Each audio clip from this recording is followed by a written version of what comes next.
hope y'all ready. Man, do I hope y'all ready. What's happening?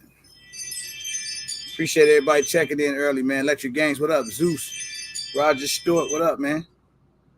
Carbon Q Diego said London in the building. Yes, sir. Black Point Dexter, what up? My mentor right there. TJ, don't start already, man. Zach in the building. Coy, what's good, family? Danica, what's good? Ramsey J, Godson. Big Easy. QB. Nephew, tonight, this it. We're going to talk about it tonight, Jack. I ain't finna play with him. We're going to talk about it tonight. Mamba, I'm glad you're in here. This might be the night that we form the ultimate business relationship. William Clay, what's happening? Pets Vion. Maurice Evans, what up?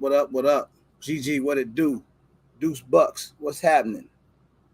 Patrick, what's happening, brother? Billy, my fly family. What's the word? I hope everybody good. Chris with the Vectors, what it do? Rogue Arms. Oh, definitely. Who could fire tonight? That's it. He don't even know yet. Dirty Red, what happened? Dirty Red. Silverback, what it do? Devil Roll, don't let me miss you, man. If I miss you, speak again. Charles Henry, what's happening, man? Ramsey J, you good? Walt E, what it do, brother? Hey, listen, man, let's get it out the way early. Just bam, hit it. Just don't hit it. I don't care how you do it. Press it, hit it, push it, pull it, roll it. Just do whatever you need to do to turn that like button on. Yo, you got one of them rare breeds. Oh, man, damn rare breed, man. I ain't got no rare breed, Rogue. Oh, you got a rare breed? I can't afford no rare breed, man. Oh, damn rare breed. XD40D, what's happening, man? John Doe, what it do? Boy, I'm glad I read that whole thing, Pets Firearms, because as I started reading, I thought maybe you was talking to me. Boy, I was going to throw this microphone at you. Tap in, what it do? DeAndre, what's happening, man? Henry Kelly, what it do? We got an awesome subject tonight. Oh, no. Okay, this guy that I put up on the screen was not invited. Can somebody do me a favor? Get him out of here. Right now. Get him out of here. Cuzzo, what's happening?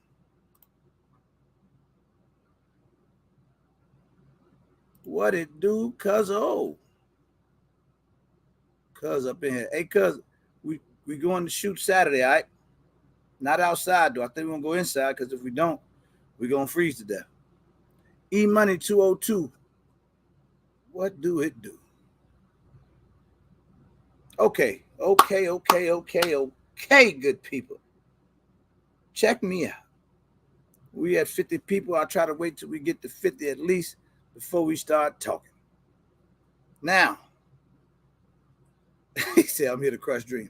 48 Wink, what it do? That dude, D, what's happening? So check it out, y'all. First of all, Nashville update. Okay. Really ain't a whole lot to update. I mean, hotel link out there. Yesterday was kind of the deadline for everybody to get their deposits in. So, you know, if you had already RSVP'd and you didn't get a chance to get your deposit in, I did kind of hold spots for other YouTubers. So there were some YouTubers that I was, trying to make sure that they get locked in. All the bigger YouTubers, the big YouTubers are locked in. But I'm talking about just the other YouTubers, all the regular, I don't like to call people regular. That's weird. But except myself. But anyway, I was trying to leave that room. But what I'm doing now is we're going to open up the RSVP. This thing is going to sell out fast. It would have been sold out had I not held those spots for people that RSVP. So if you want to get in, what I am going to do, because I'm a nice guy, I'm going to give it till tomorrow since it's Friday. Most people don't get paid during the week. So 2A, we stand with up. So we're going to give you guys the benefit of the doubt.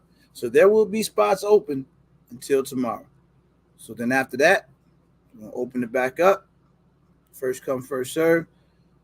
Get this thing over with so we can start, because I've been wanting to come into talk more about the awards ceremony and the gun tube awards and all the categories and get that out. But I've just been kind of waiting until we get situated with the event itself. All right. So that's where we at with that. If anybody need the link, let me know. If you need the link to RSVP, if you didn't get a chance to, if you paid in full and you need the hotel link and never got it, or if you would like to put your deposit down and you need more information on that, let me know. John Moss, what's happening, man? Erica Miles, what it do? $2 tube. Okay, good. This is beautiful, man. Love to see you guys. Now, tonight's subject is one that actually hits home with me because it's something I've spoken about since I came on YouTube. All right. That being said, I'm going to politely, I've never done this before. This, if y'all want to, screen record it because this will be the first time that I've ever done it in YouTube history, in my YouTube history. This will be the first time I've ever done it. Go ahead, hit screen record right now because I'm about to do it. I am going to politely ask all of the gun snobs to get the hell out of here right now. Go ahead, I'm going to wait. Get your at. I am politely asking you right now to the left or right, whichever way you want to go. Get up out of here if you're a gun snob right now. Skillionaire, what's up, man? Hey, yo, what it do? R. Scott, what's up, my brother? All right. Now, you come back tomorrow, whenever you always welcome back. I still got love for you. That won't change. But I need you tonight to do me the favor and get the hell up out of here right now. I don't care if we end up with 30 people. If you are a gun snob, go. All right, I didn't want to yell, but I had to. All right, Dirty Red, if you're a gun snob, get up out of here. Silverback, go. You get up out of here too. All right, now, here's what we about to do. We're going to start it now because this one is going to get good as we go. All right. So y'all off. Nobody else on YouTube talks about gun snobs except me. When I came on YouTube, I was one of the first people to ever talk about, being the layaway king, just being a regular guy, not being somebody that's some big expert in that. Hot Tub Tony, what's good, fella? So here's the thing. What I need to know, though, in all honesty now, who in the chat right now as we speak, and it's obviously going to be a lot more people coming in, but who's in here right now that I'm going to say fairly new to guns within the last year? And maybe maybe you was a criminal in your past life and used to shoot guns in the streets. I get it. But I'm talking about on the technical side, like of knowing brands and what you think is quality, what's not, or whatever, starting to learn more details. Okay, I see 1, 2, Danica, QB, Tracks, and I ain't trying to put y'all out there, but it's all love. You gotta get in somewhere.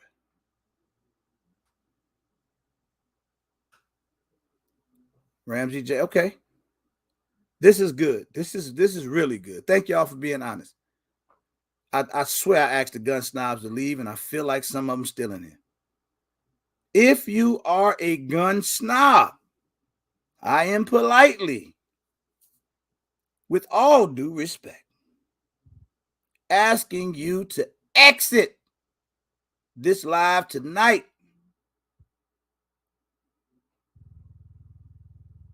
So the reason I asked that, right, is because what I'm going to do tonight, because as y'all know, Diego, what's up, brother? Diego checking in from the UK. Okay, cool.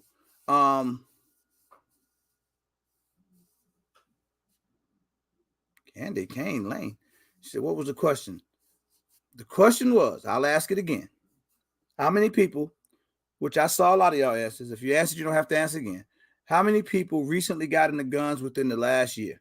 And I'm not talking about your former gangster life when you was killing people before you got on YouTube, all that. I'm talking about like in the last year where you started like understanding the brands and you know what you thought was good or bad or whatever. Nola Saint, what it do?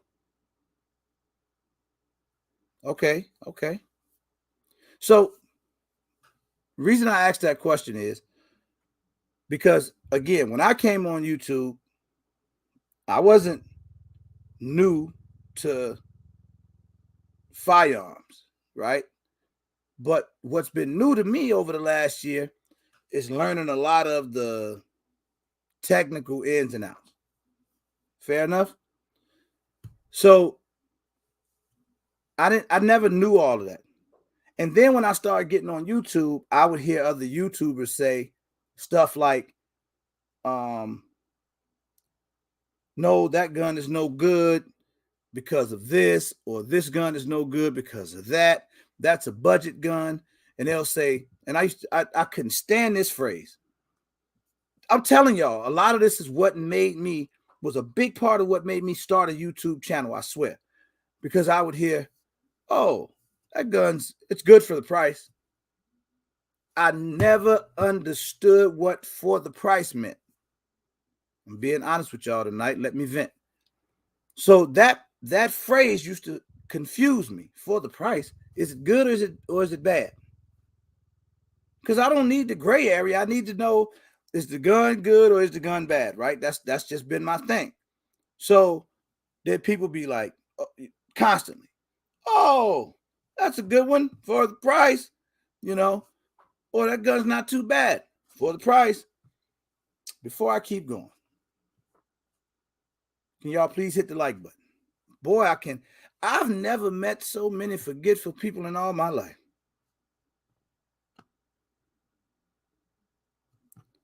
Help me out, man. Hit the like button for me. Y'all please, let's take a second because I'm telling you, man, I'm on one tonight. I feel it. I'm on one. Cali boy, what up? What's good, everybody, man? Norwood, what's happening, man? Where we at with the likes, bro? Let me see where I'm at because I need y'all to do that. I can't express how important that is. I don't just ask you for nothing. All right, we ain't looking too bad. Okay. Oh, Hookah. Hey, Hookah, I know you wasn't here earlier, bro, but I politely asked all gun snobs to exit left.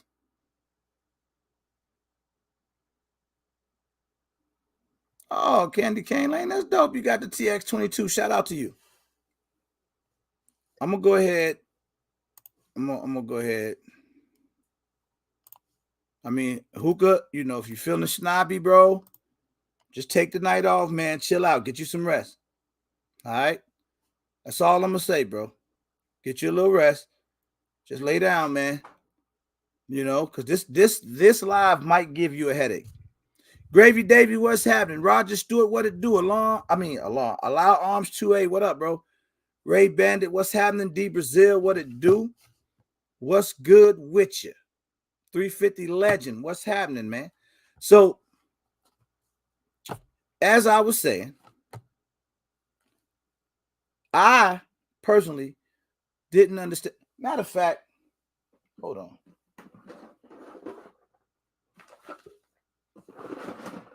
Just a second. Hold on a minute, y'all. Oh, you stayed. Damn right I stayed.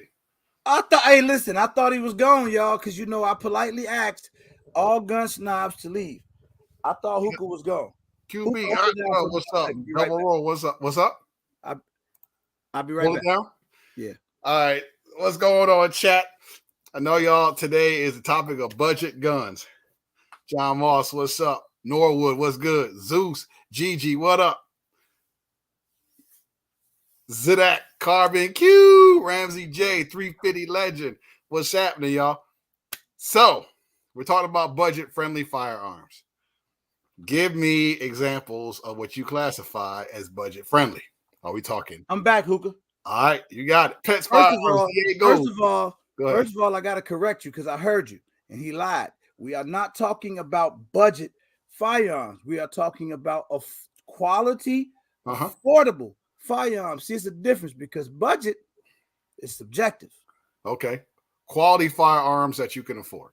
I guess affordable could be subjective. That could be subjective too, because I mean, some people may think, and QB, that's not true. Danica, what's up? Well, I will let you guys talk. I'm ready. We finna get into it. So what I did prior to you coming in was ask everybody who got into guns recently, maybe perhaps within the last year or so. Okay. And then quite a few people said they got into guns within the last year. All right. Or some of them could have been like myself, where I've been in the fire. I've had firearms for years, but I wasn't a 2A guy. I wasn't, into all the specs and the whole nine. You know what I'm saying? I need a 9mm. I didn't know all the time what I was looking for. I was familiar with Glocks. I knew the basics. But as I've been on YouTube, and watching YouTube for the last over a year, Rebel Double, one of my favorite names on YouTube. What's happening, brother? Rebel Double. Appreciate as I've gotten into it over time. My Black is beautiful. What's up, beautiful? I've started to learn more of the technical stuff, right? And what I explained, Hookah, I'm just trying to bring you up to speed. What I explained was when I used to watch YouTube, just as before I became a regular gun guy, whatever. One of the things that used to irritate me watching YouTubers do videos was when they would say, "This gun is good for the price." Right. And I just wanted to know if the gun was good or bad. Because maybe I was about to go buy it, right? I was interested in it. So I wanted, is it good or is it bad? Right. Oh, it's good for the price. Okay. So here's my thing. When you guys go to the store, and I'm going to try to catch as many comments as I want, and I will invite anybody who wants to come in to come in. But as you go into the store,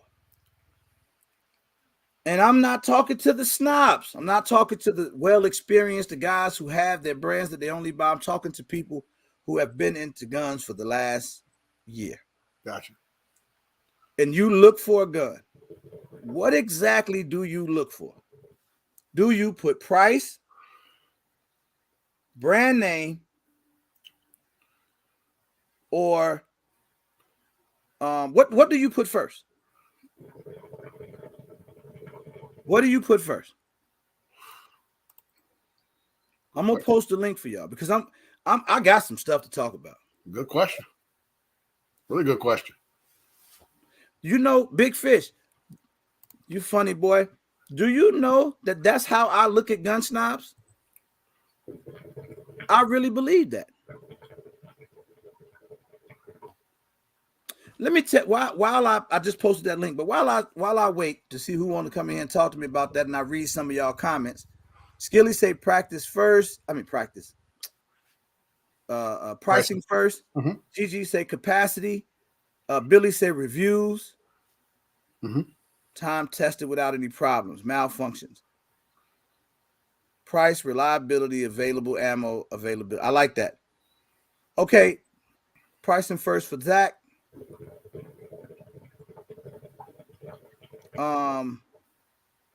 Nika, you asking the wrong one. Can I name some left-hand friendly firearms? But I'm sure somebody in here can. I'm left-handed. Oh, okay. Well, there you go. Hookah can answer that real good. Every gun is left-handed friendly. It compare them to what's out there and has been proven. With the minus of certain bullpups. Now, as I'm reading a lot of the comments. Now, let me tell y'all something. A friend of mine said this to me one time. This was while I was on YouTube. They said it to me. And what I want y'all to understand how it stuck to me when he said it to me, and how I use it now. He said, bro, you know, a lot of those, because I would always go look up a video on a particular firearm, right? Say I wanted to go get a Glock 19. Now I'm on YouTube looking up Glock 19 reviews, right? And my habit was to go to the people I was the most familiar with. I don't want to say their names or any of that, because I have absolutely nothing against none of those YouTubers. I'm actually, you know, I watch them all. Right. But this is the thing. I would try to go to the biggest, most popular guys to get their review. So I could say such and such said, this gun is the truth, right? My friend told me, he said, bro, you got to understand that a lot of these big YouTubers get paid by these companies to review these guns. Right?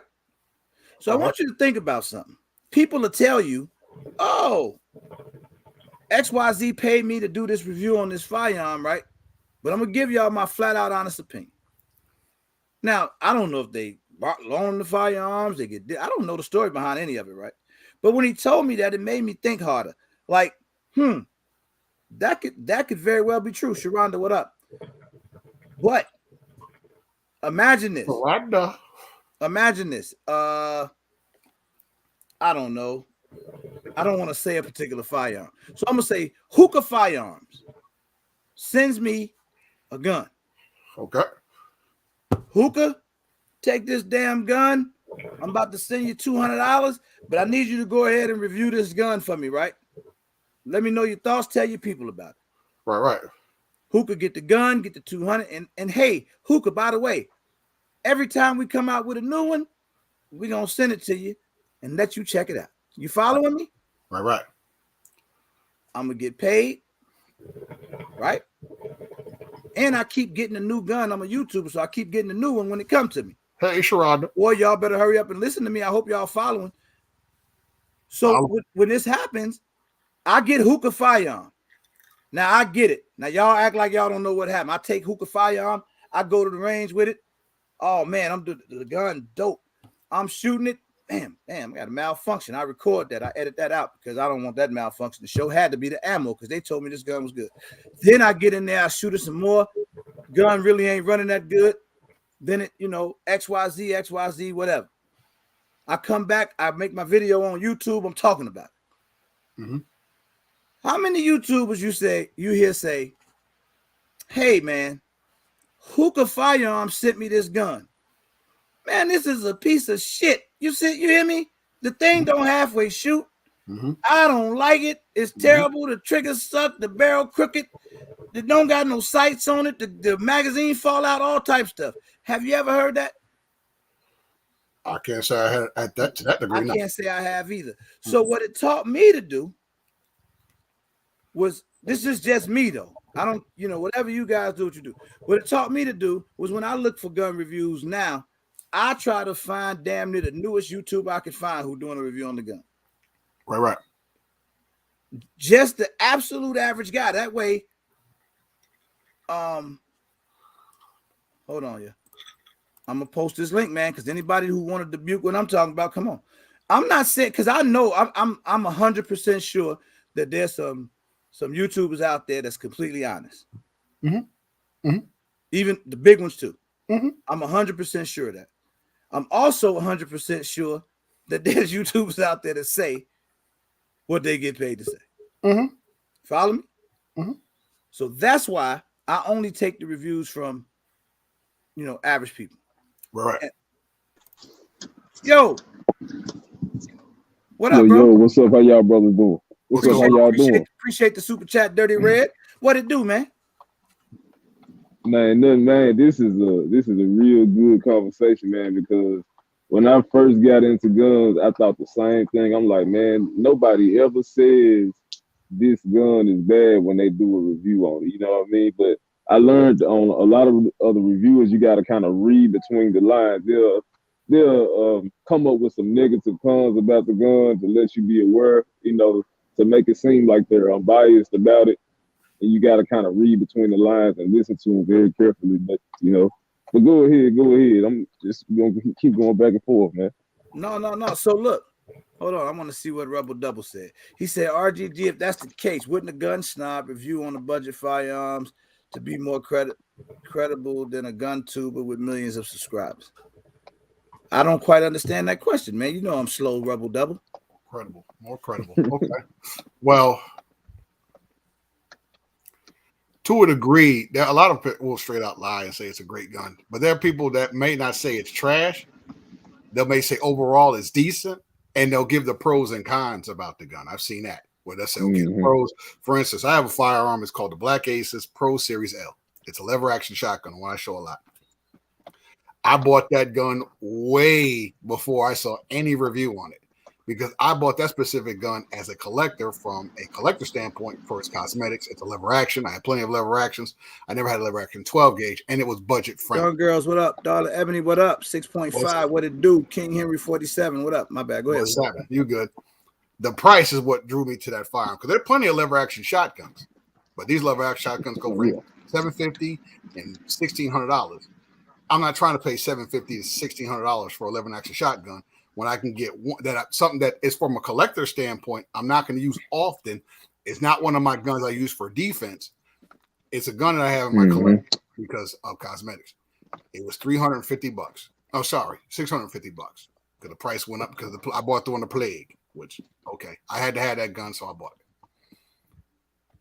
I saw reviews later on it and saw what they saw, the pros and the cons, and then when I went and shot it, I experienced some other cons that they didn't talk about.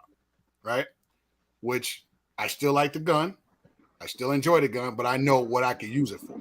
I know that's a collector standpoint. I know what loads I can use in it. I know what to expect when there might be a screw that come loose. All I got to do is tighten up, maybe put some Loctite on it, because it's not a part that I need to take off to maintain it, to clean it. So I'm good with that, right? Okay. A lot of guns, and I've done it with a lot of firearms, and sometimes I don't even look at reviews. I'll do my homework on it. I'll research it. I'll talk to fellow shooters, like somebody said in there, who knows about the firearm. I'll go check it out, get it, fall in love with it. That's how I did the SKS. The SKS was one I saw that was $230. The very first one I bought back in 2011, 2010, something like that. It was $230. That same gun back in 1999 was going for $90. And I will tell you, by far, that's in my opinion, one of the best battle rifles to ever be made. It's been around since the World War II. Towards the end of World War II, it was used on the front lines against the Soviets. I mean, the Soviets used it against the Germans in World War II on the front lines in 1946. I mean, 1945. What up? 1945. They started in 1944. They were used on the front lines in 1945, and they just took off from there. They've been used in every conflict since then up to now, and some of the bringbacks go for as high as $7,000, but they're certified bringbacks from like Vietnam or Korea. Was it a Chinese? I have the Type 56 Chinese. I have two. I have two Yugos, and the one to get, or the two you want to get, is the Paratrooper, which is Chinese, and the Tula, which is Russian. The Russian is like the one, if you can get your hands on one, and a one that's not certified bringback, going for $1,500. Let me keep my rant going, Hookah. So this is my other thing. Go ahead, man. The reason I asked that question is because, well, the more I got into YouTube, and this, I promise y'all, none of this is going to be about knocking any YouTubers or their reviews, any of that, because people look and listen to reviews for different reasons. But what happens is popularity and majority. Right. I should say majority is what creates popularity, right?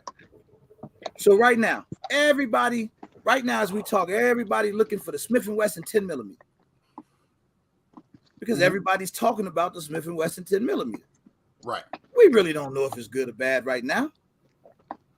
How do we know? It ain't enough out there on it. But everybody want it. Right? Everybody gonna give you their expert opinion on why it's good. Well, I had to hit the Smith & Wesson W, and that one was really good. So this one good too, because it got, you don't know. It's a brand loyalty thing. Yeah. I get it. But a lot of people are like they look for that. Like that's a hot gun right now. A lot of YouTubers look for the hot gun because they want to be the guys to review get that gun first and say I got it. So again, when I saw this and I caught on to it, I needed to be a different type of YouTuber, right? I wanted to be a different type of guy where I could come on and say, man, I had to go buy this damn gun. Matter of fact, it took me a couple months to buy because I had it on layaway and I had to pay my hard-earned money to get it. So I always buy stuff that I like. Right. I'll look at what YouTubers say, but I could care less who got it, who had it first, who don't got it. I buy it because I like it. I move to the beat of my own drum. Oh, no question. I say all of this to say what I'm about to say next. So I got an email, ironically, from one of the people that's been a supporter for a long time, right? Not going to put him on blast. But let me tell you I'm going to paraphrase what was said. He basically said, look, I've been watching your channel for a long time. I bought my AR pistol, my Saint, because of your review on it. You know, I called my Saint Biggie Smalls. And he was like, that made me go buy that gun. That was like buy his AR pistol. And he went on to say, you know, and I like, you know, how you come from a regular perspective on your gun review or your thoughts on the guns, because I don't do reviews because I'm not qualified. Yeah. However, he went on to say, thing is, sometimes when you and Hookah knock Taurus and Sky, it make me feel like I'm not rich enough, like I'm not experienced enough and I don't have enough. Now, where we may laugh that off, he ain't the only one that feel that way. Nope. So I want to be the first one to say on this live, when I do that, I'm falling into the moment. I'm joking. Right. Because for me, I always feel like if what you can afford, you get. Everything you hear on YouTube, this go from the big YouTubers to the smallest, it's those people's opinion. Facts. You got to form your own opinion, have your own experience. You can't go off what somebody else say to tell you if something's good or bad. So to the fellow that emailed me, here's what I want you to know before I go any further. Right.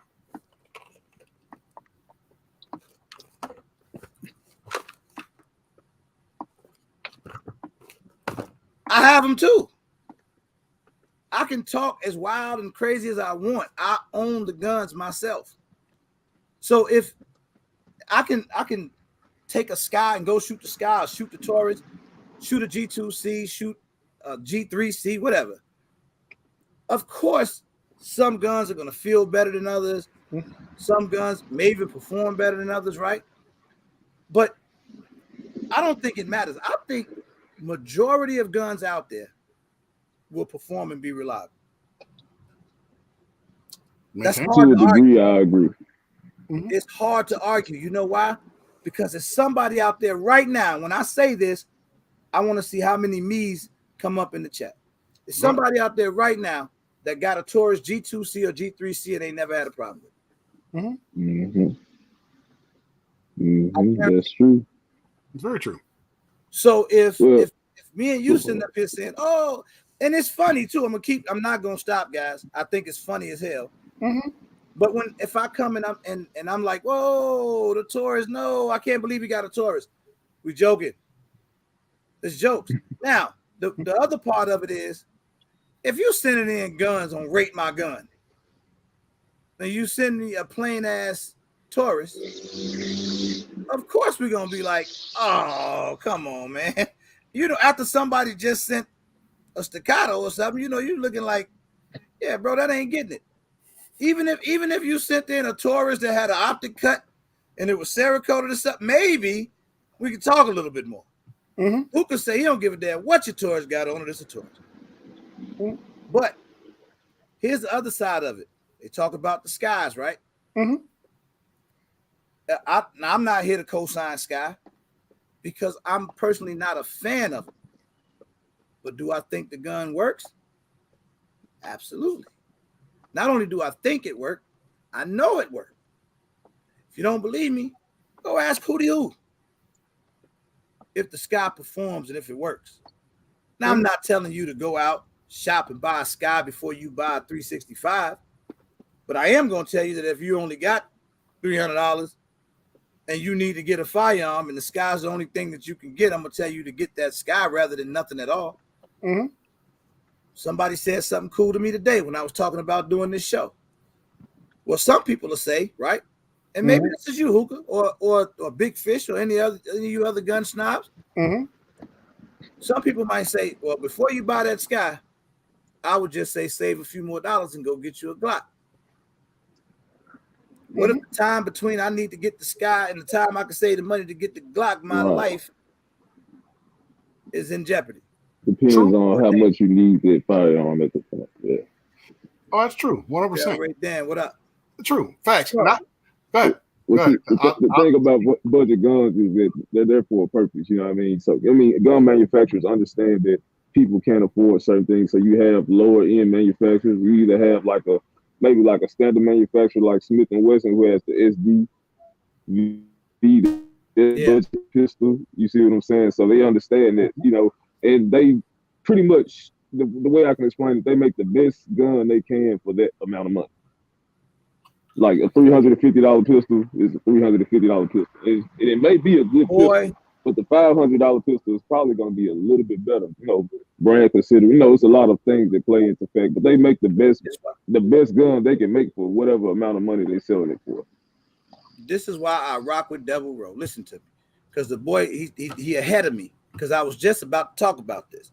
Now, anybody who keep talking about Sky ain't shit, Taurus are terrible, high points don't work. Everybody who's saying that right now, my question to you: have you ever been shot by either one of these brands? Good question. I'll wait. Good question. And I'm gonna put it still 9mm. I'm sorry, man. I'm sorry, brother. This is what I'm gonna say. And you make me, I'm gonna dig in the crates because I did a video on certain firearms back in the day. I do it on YouTube. I'm gonna go ahead and get that video and I'm gonna post it on YouTube. This video I probably did back in 2017. I'm gonna first off say this: 2 things.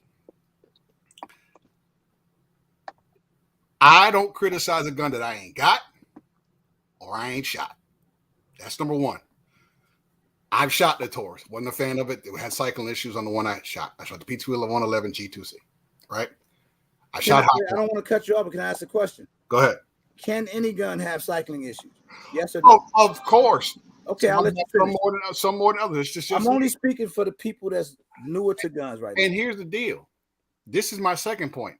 Gun and Hookah, you can understand my voice in this chat. I don't give a shit what you got. I don't give a damn because I had this conversation before. I'll talk shit about high points, but I'll tell you that the high point carbine is one of the best carbines you can get for sure. I'll talk shit about a Sky. I own a Sky. I talk shit about Tauruses, but I love their revolvers. I like M&P, their brand. I have the M&P Shield. They used to have it anyway. I have the M&P 40. Reason I want the MP10 is because I like M&P brand, at least the pistols and the revolver and the system revolvers. I'm not a fan of the shotgun. I'm not a fan of the AR. No, listen, here's my thing. I'm not here about preference, right? Preference is one thing. Oh, no. And that's like what people might, hey, I like certain stuff. That's fine, man. You buy what you want. It's your money. You spend it. And that's what I'm here to do tonight is to speak for those who, because I imagine there's a lot of people that feel some type of way. If I own a certain firearm, I take this firearm to the range every week. I run it. I don't have no problems. Yeah, it's a Taurus. It's a Sky, whatever it is. Is running. Back to my question, because I'm steady reading these comments. My question is, have any of you been shot by the guns that you knock? If you have not been shot with it and you think they don't work, would you be willing to allow somebody to test those guns on your ass? I just want to know. Anybody, hold on, is that not you? Anybody in the chat want to volunteer to knock these guns to let somebody take 5 rounds because y'all say they don't run out of a Sky, high point, or Taurus and aim it at your ass, shoot them, and see what it does? If you're willing, let's do it. If you think they don't run, the point I'm making to y'all is that's why I don't need the gun snobs to hear this because they're gonna take it personally. Here's the thing. Gun snobs, so I don't even know who can you I'm my gun snob. And all jokes aside, some of my best guns I got cost less than $200. I get so tired $300. of people trying to knock guns because they're not expensive. Because again, I'm not some super technical dude that know all of this stuff. So when I go to, I own, the TP9 SFX, right? A Canic. I love Canics. I also have a Sig P320x5 Legion. Facts. I've shot both guns side by side. I went to the range, shot them, shoot one, shoot the other, shoot one, shoot the other. One costs double the price of the other. Oftentimes, a gun snob would say, "Oh, bro, you got to get the stick. The Sig Canics are nice for the price, but man, it ain't messing with that Sig." What the hell are you talking about? I'm lost. I'm gonna mess your head when I shoot them, I'm not saying the Canic is better. I'm just, don't tell me that it can't compare to the Sig. Now, one of my friends, I won't mention his name, I just know he's a cop. That's it. He'd say, I say, what are you telling me is the big difference? He'll say, "Oh, fit and finish." I be damned. Fit and finish. Anybody willing to come on the live and tell me what the hell fit and finish means technically? Like, what does that mean in guns? And how many of y'all go to the store? Give me a me. How many of y'all go to the store when you about to buy a new gun and you ask the salesperson, "I'm gonna need the gun with the best fit and finish, please"? How many of y'all say that? Boy, we finna shoot down the gun snobs tonight. Do you hear me? Yeah, man, you call me a gun snob, that's fine. But I'll even put it in sneakers. How many people got J's? Probably not because of Michael Jordan. Before all this stuff with Michael Jordan and him investing in prisons, which is the wrong Michael Jordan, by the way. How many people back in 1989, 1990, 1991, 1995, 2000 had at least one pair of Air Jordans in their lifetime? No, I get it. Yeah, I get exactly what you're saying. How many people got a pair of Chucks and play ball in them? If you had to choose between a pair of Chuck Taylors or a pair of Jordans, play some ball. Which ones you rocking? You just got which ones you rocking? To my point. Be real. Now, Michael Jordan was nasty in them Jordans. Dr. J was nasty in those Chucks. Both of them in the Hall of Fame. He took it down. You know what I'm saying? Both of them dunked on a whole lot of people in their career, scored a lot of points. Does it make the sneaker better? No, it's the person with the sneaker. I don't care if you have a gun. I'll talk trash about the guns I shot or I got, right? That's all I do.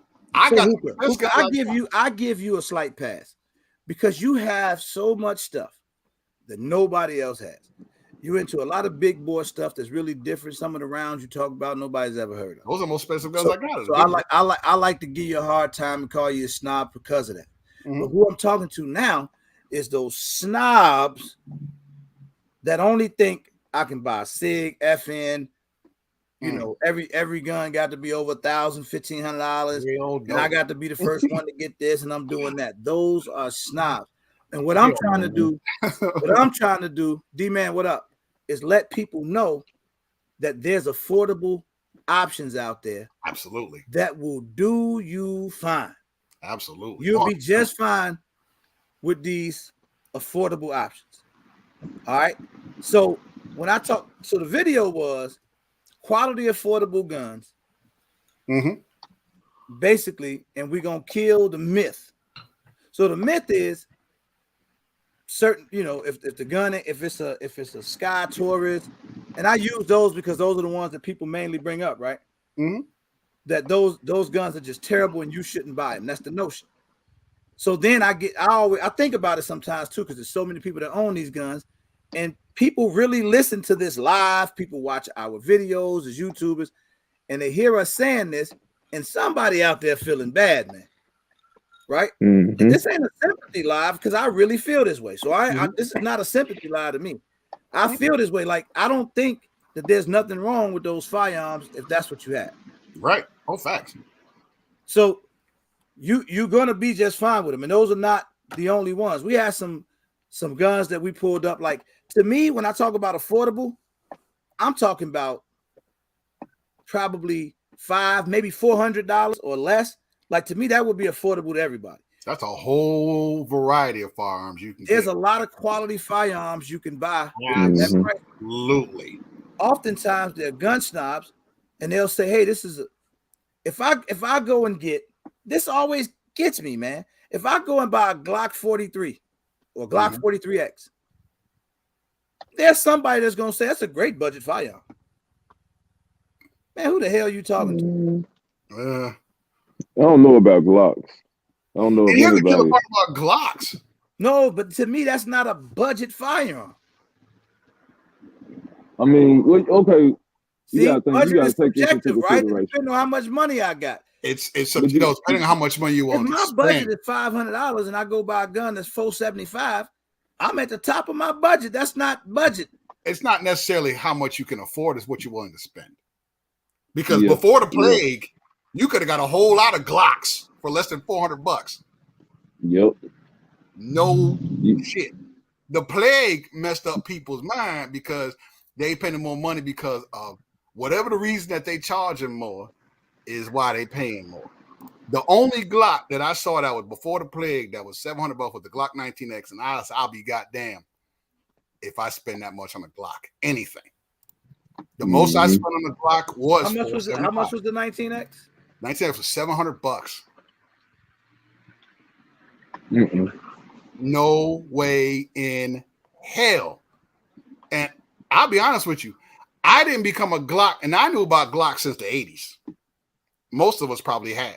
Shot one back in the 90s, a few of them back in the 90s. Wasn't a big fan of Glock until 2017, Gen 4. You know what I'm saying? Laughing at Billy. As far as Sig, I'm not a Sig fan. You got to take something. I have let me say this Sig, before I roll, man. 5.56R. I have a rifle. I don't have any of the Sig. I like the 1911s, but I don't like any of the P series. I actually won a Sig, was it P320x5? I actually upgraded to my Ruger Red Hawk because I didn't want the Sig. Well, I put a gun up on the screen. Tonight, I'm going to try to post some gun that's available today that's in that price range for people who are looking for budget firearms that'll run. Who owns this? I have the XD45. I would cop that shit. I got an XDM too. Yeah, I'd cop good track record though. I'd cop the hell out of that. 339 on top of that. Hey, let me slow down a second. Let me get the likes up, man. Get the likes up. If you're in here, please hit the like button for me. If you just came in or whatever. I'd buy that gun. That's I like Springfield. I have one Springfield, but I'm not. I got a couple actually, but I'm not like, it's not my favorite. I like it. I'm not super emotionally attached to any of my guns like that, to the point where, like, this is the only route that I go. I'm not gonna say any of my guns. I'm not loyal to no one brand like that. But you want to know something, regular gun guy? You brought up this Springfield XDM, and the thing about that is, like, you got to kind of dig a lot of times when you're talking about budget guns. But the reason why a lot of people know that that's a good gun because it has a proven track record with law enforcement around the world. You know, that's one of the things that I kind of started looking at is who use these firearms for their actual job, because before a firearm can get approved for certain things, they have to run it through different trials. You know, How Point got a proven track record in the hood? Oh, no question. They got a proven track record of jamming, because I learned about how High Points ain't no good gun before I even shot one. Well, that's not a High Point. I was always told that High Point would get your kids. I'm one of the few people that got a real world story when I was like 12 years old. I got a real world story. I do. A lot of people ain't heard it. If you've been following me a long time, you probably have. Neither. They do shoot though. But I got a real world story. They will shoot. I got a real world story. So I listen. Go ahead. That's all you had to grab. You better grab it. I want to hear it. Now, there's a flip side to everything I said tonight. There is a flip side, and the flip side is, yes, just like anything else, there's gonna be certain firearms that's better than others. Right. Of course. Like Big Fish made a comment earlier, there's certain cars that's better than others. They're a little bit more expensive. You know, they may have a few more features. They may, you know, that type of stuff. But how many of y'all go in the store and shop for a gun with one of these? Funny part is some of y'all don't even know what this is. Shout out to my boy John Hardy about a few months ago. Is that a trigger scale? Yeah. Who go in the store with one of these? Not many people. You check that trigger pull.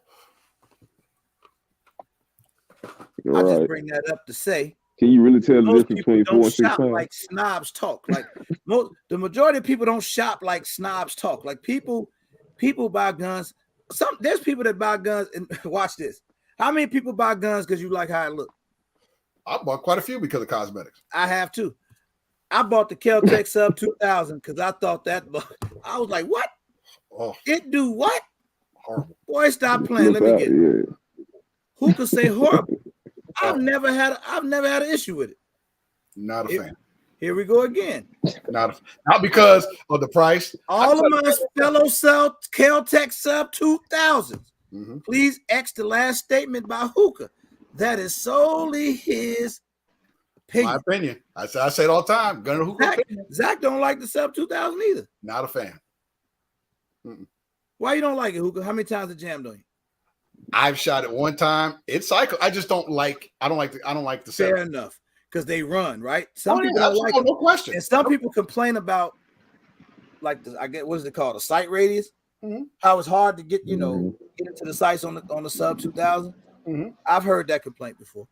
Man, but they super accurate, super duper accurate, and they run. He said that's why I bought the P50. Damn, you're a hell of a gun snob.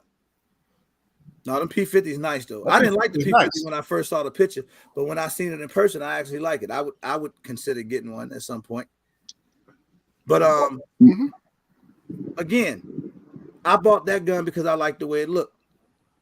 A lot of people buy guns from peer pressure. How many of y'all have bought a gun because YouTube kept telling you the gun was dope? Not one gun I own. I bought one gun from YouTube peer pressure. Thank goodness I like it. What gun was that? The 19X. Okay. I really didn't know nothing about the 19X, but that was all I kept hearing people talk about. The Glock 19X. I'm walking around. I'm so dumb. Hey, excuse me. What does the X mean? Nobody ever. I still don't know what the X means. But it just sounds so cold. Like the name just sounds raw. The 19X. What? The name sometimes make people buy the Hellcat. Everybody wanted a Hellcat. When the Hellcat when it first came out, Hellcat. Everybody need a Hellcat. Got to get a Hellcat. Hellcat, best gun in the world. Get your Hellcat, small carry gun. Marketing too. Get your Hellcat. I got a Hellcat, shot the Hellcat, said what the hell was that? I hated that damn gun. Kicked like a mule, man. I don't like it. But there's some people out there that love the Hellcat, still carry it to this day. Mm-hmm. Of course. Man, I know a guy who don't really know anything about guns. He's an older guy, right? Uh-huh. And he bought a Springfield 1911. Paid about $1,200 for it, and that's what he carries. But the only reason why he bought that particular gun was he thought the price meant that the gun was good, and not really understanding that there's different reasons why guns cost what they cost. It's not just because of reliability. You know what I mean? Some are based off of rarity. Some are based off of the company, the reputation, the history. Be straight with you. There are three pistols. I tell anybody you can get. One's a little bit more expensive, and I wouldn't recommend that gun because the price is not. I don't think it's the best because of how much it costs. I've shot it, and it's probably one of the best guns I've shot. That was the Grand Power Excalibur, one of the best guns out there. Very accurate, good for first-time shooter. It's just pricey. That price has kind of stayed about the same throughout. You may get in between $600 and $800. If you pay more than $800, don't even look at it. Just put it down. The best striker fire pistol, in my opinion, is the Canic or Jonic TP9SF. I paid $259 for that gun. Probably one of the best striker fire best out the box triggers, period. Right? The third gun, which in my collection, I think is the best gun ever shot, the most durable gun, is a Tokarev TTC. It's 7.62x2.5. I paid $220 for one, and Zach gave me a link to one that was $199. I bought it on the spot. Best durable gun you can get. The rounds are a little bit expensive now, but probably one of the best guns I've ever shot. Now, durability. And here we go. I'm going down another road again, kind of playing devil's advocate and kind of giving you my real view. Right. And he said one of the best guns I've ever shot. Now, a lot of people going to be going back to rewind it. What was that gun Hookah said? Because Hookah got all the gun. If Hookah like it, I'm going to like it, you know. Not really. That's not always true. Now, you might love it. If Hookah love it, you might love it. You might. But what I'm here to tell you is, I just think people should buy based on what they like. How does the gun feel in your hand? Mm-hmm. You know, if you can, if you get an opportunity to shoot it beforehand, do that, because you can listen to reviews and what people say all day long. Absolutely. And it still just may not work for you. You see what I'm saying? Like, it may not work for you. Sometimes, like, I may want a gun in a certain caliber. I remember when I was looking I wanted a 10 millimeter. I heard about the 10 millimeter round, like, on YouTube by mistake. I don't even know what I love the Chris Vector so much because y'all know that was my dream gun. I don't know what just happened. I think he fell. Uh-huh. Like, he literally fell down, man. I hope you're all right. I was looking up Chris Vectors. That's when I first learned about the 10 millimeter round. Right. And I was like, dang, and I'm talking about, man, they shoot bears with this round the whole 9 yards. And as I shopped for 10 millimeters, I went into the local stores and I remember they had like a Glock 40, they had the Glock 20, they had the Glock 29. Mm-hmm. They had them all. And the one that seemed the best to me was the Glock 20. So I went home, I started looking up reviews on the Glock 20. Nobody had one that I could shoot, but that was the one I liked the most out of them. So I bought it, fell in love with the gun. It's the one gun ever since I've had it. I've always held on to it. It's my favorite 10 millimeter, but that's my favorite. Some people may say, you know, they got a different. Some people like the 29. A lot of people carry the Glock 29. The guns are very similar. One just shorter grip. That's it. But you know, to me, it's just all preference, right? Mm-hmm. But again, that one notion that I want to kick out the window today is that don't let people make you feel bad about maybe you don't have $1,000 pistol, or you don't own the $900. Appreciate you, bro. Yeah, I'm trying to figure, was it Select Fire? Was it a post dealer sample for $3,000? Jesus Christ. Right. If you don't, you know, don't let people make you feel bad. Delray Dan, really good friend of mine, even outside of YouTube. Me and Delray Dan really cool. Gun snob. Flat out snob. Delray ain't gonna own none of these guys. But again, I'll pose that question that I posed earlier to everybody. When somebody's knocking a gun that you have that was affordable for you, and that gun works fine for you, locked in, runs fine for you, ask them, have they ever been shot by one of them guns that they knocking? Same thing with ammo. How often you hear people talk about certain ammo? Hey man, what ammo you use? Oh man, I used the Hornady Defense. Oh, I used the Black Rambo ammo. I use, you know, what's the other popular hollow points? What's the ones that a lot of people used to talk about them? I can't remember the name of them. They got like this. Damn, what are they called? It's a hollow point that was like that's kind of popular. They supposed to spread. Oh, I know what you're talking about. Yeah, I know what you're talking about. I don't got them shits, man. Hell no. See, look, Hydra Shock and HST RIPs. Them the ones I was trying to think of. There you go. So people have all this stuff on again. What? Who was able to test those rounds for you? Who was able to test the rounds for you? Hey, Big Fish. Big Fish is a keyboard gun snob. I will invite you in here because right now, in front of 150 people, you and I can have a discussion that I would be more than willing to have, and I've always been willing to have with you, concerning two guns in particular. Strybog and B&T. The Strybog SP9A3 and the B&T AP9. Or what is it? I think it's I think that's it. I think it's it too. Yeah. Big Fish better. I want you to tell me, without telling me how B&T makes the gun in different calibers. I don't want to hear that. I don't want to hear about the fit and finish because I've shot both, had them both side by side, so I've seen it. I need you to tell me. Come on here and tell me. I'm going to challenge you to show me the primary difference to make a person who may be looking for a 9mm PCC that would rather get a Strybog over a B&T, why they should pay double the money to have the B&T.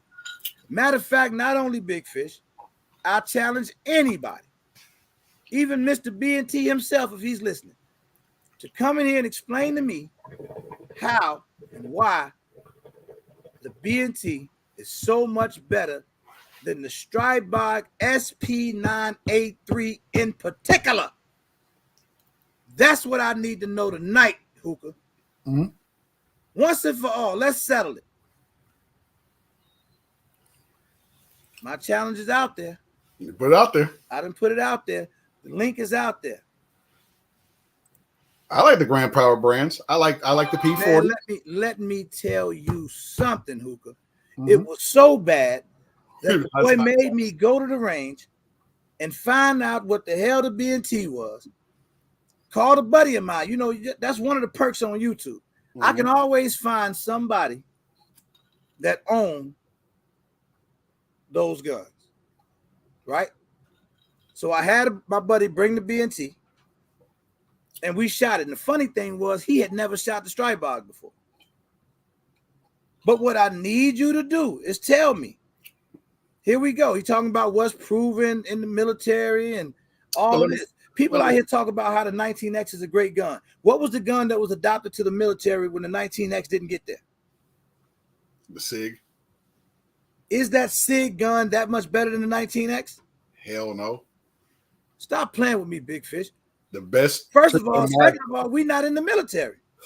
As a veteran, and I'm going to go ahead and get that right now. As a veteran, I can tell you, at least from the United States Army or United States military period's perspective, they don't usually buy the gun because it's the best. They buy it because they got it at a good price. Well, that debukes his argument even more. That's the reason why. So, but here's my thing. And then somebody else just said the military also goes for the cheaper option. Yep, they do. So I'm still waiting on somebody, 150 people in here, to tell me why or how the B&T is better than the Strybog. All my PCC guys. Don't tell me. I don't want to hear shit about the military. I don't want to hear nothing about the I don't even know what else you could talk about. I can tell you right now. Or how many calibers it come in. Who cares?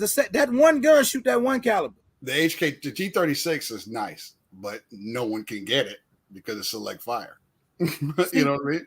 And I'm only saying that, bro, because listen, you'll tell me the B&T. Well, the B&T is it's got this is my favorite thing. I've been saying it ever since I learned it. The roller delayed blowback system, right? Mitigates the recoil, keeps the gun shooting smooth. Yes, the B&T has that feature. Of course it does. So does the Strybog SP9A3. Oh, the B&T has great finish on it. Matter of fact, the paint was created by kings in Europe. Shut up. No, it wasn't. When I put the B&T and the strike box next to each other, I don't feel nothing different. Nothing at all. For the most part, I mean, no feature that B&T has that the strike box doesn't. I did not see it perform any better at all. At no point in time when I was shooting it, I couldn't feel the difference. There was nothing. It wasn't more accurate. There's nothing that you could tell the average gun owner to make him go spend double the money on a gun that does the same thing. Oh, it's facts. I'll be first to tell you. Don't tell me the strike bar good for the price. The gun is just as good as that gun. No, the gun is good. The Grand Powers make some good guns. Eagle Imports. Grand Power makes some really good guns, right? Military thing. I'll be the first to tell you, as a person who owns multiple AR platforms, who has shot multiple AR platforms in semi and select fire to include full auto and burst for 3 decades, I will be the first to tell you that I don't think the AR-15 is as good as a gun as people say. You say it's not what now? It's not as good as a gun as people think it is. Oh, I'll say it. And this is coming, and this ain't no joke. This started with a military person. This person who had to carry that thing a lot, who has built quite a few over the years. I'll let you know, and who owns quite a few. It's a great range toy. I'll even give you another little insight. The military for years is trying to get rid of that gun. The reason they keep getting more of those guns is because of the price. They get good price and interchangeability, or it's mostly price. If the military could find a better option and get the same deal as the AR be gone tomorrow. I'm here to let you know. Now I'm not gonna argue with y'all about. Yeah, he said the B&T look better. B&T and strike bar look similar to me. Matter of fact, people that don't know, I'm gonna put a picture of both of them up here. But that's interesting. I think you sparked some stuff. And like I said, to me, the best. So you say, Go ahead. So you say AK over AR? 100%. Okay. And I'd say SKS over both. I'm just killing. I'm just being honest. Yeah, you made people nervous now. Now, the pros to the AR is that it is definitely versatile. It's user friendly. Very easy to take apart, very easy to put together. AK takes a little bit more work. AR is a little more accurate at over greater distances. AK is more durable. Overall, AK. Because not too many people are shooting 1,000-yard targets. 1,000 yards is not a threat to you. Hell, 100 yards isn't a threat, to be honest. Because most of us, let's be real, most of us aren't going to battle. Let's just be honest. The most that anybody's probably got to deal with is maybe a home invasion, a carjacking, or just a basic day-to-day bullshit. They're not going to Iraq. They're not going to Afghanistan. They're not going to Syria. They're not going to the Balkans. They're not going to Cyprus. They're not going to anywhere in this world. They're not going to South America. And in some of these places I just named, the gun that they use is the AK platform. Gas piston systems. They're durable as shit. Now, ARs do have a couple of gas piston systems because I actually owned one and wound up selling it. Not because it was a bad gun. It's because I just wanted to give me some quick bread. I had enough ARs, and my boy liked it. And he wanted it. I sold it to him. That's a POF P415. Pretty decent gun. Really great trigger. POF makes an awesome trigger. I just didn't want it anymore, so I gave it to him. I sold a couple of other ARs off. Hell, I even donated the 300 Blackout pistol to you and donated one to the channel that Darling Ebony has, right? You did. Thank you. So it's a great, in my opinion, just like I said, this is Gun to Hookah's opinion. Oh, LWRC is a really good piston gun, but you're going to pay $3,000 for that gun, right? Now, the greatest AR that I own is my AR 500 Automax by BHA. And I'm biased because it's big bore. Okay. Fair enough. It was real. janky in the beginning. I had a break-in point. I had to break it in, and now it cycles. And on certain rounds, it may be a little iffy, right? All my other ones I built for the most part. There's only, like I said, only had a couple that I didn't build, but all the other ones I built, right? So I like it because it's easy to build. Anybody can build an AR. Anybody. I don't care who you are or how long you've been doing this. Anybody can put an AR together. It takes a lot more to put an AK together. A lot more, right? But you're getting durability. And of course, you go between the difference between a stamped receiver and a stamped and somebody in the joint work with me. Stamped receiver and milled receiver. Milled. There you go. Milled receiver. Right. Hold on. Let me show the people something that may not know. As I was talking, I was going to find it. This is the B&T for those of you who don't know what it is. Oh yeah. All right. That's the B&T version of the gun that we're arguing about for some of you who may not know. And hold on. And this is the Strybog. Grand Power Strybog. As you can see, the guns are very similar. I mean, very similar. So I'm gonna let Big Fish come in here and make his argument only because he's my homie. Now, I mean, you can at me about the AR, but if you've been shooting the AR platform for 30 years, come holler at me. If you built more than 12 ARs, come holler at me.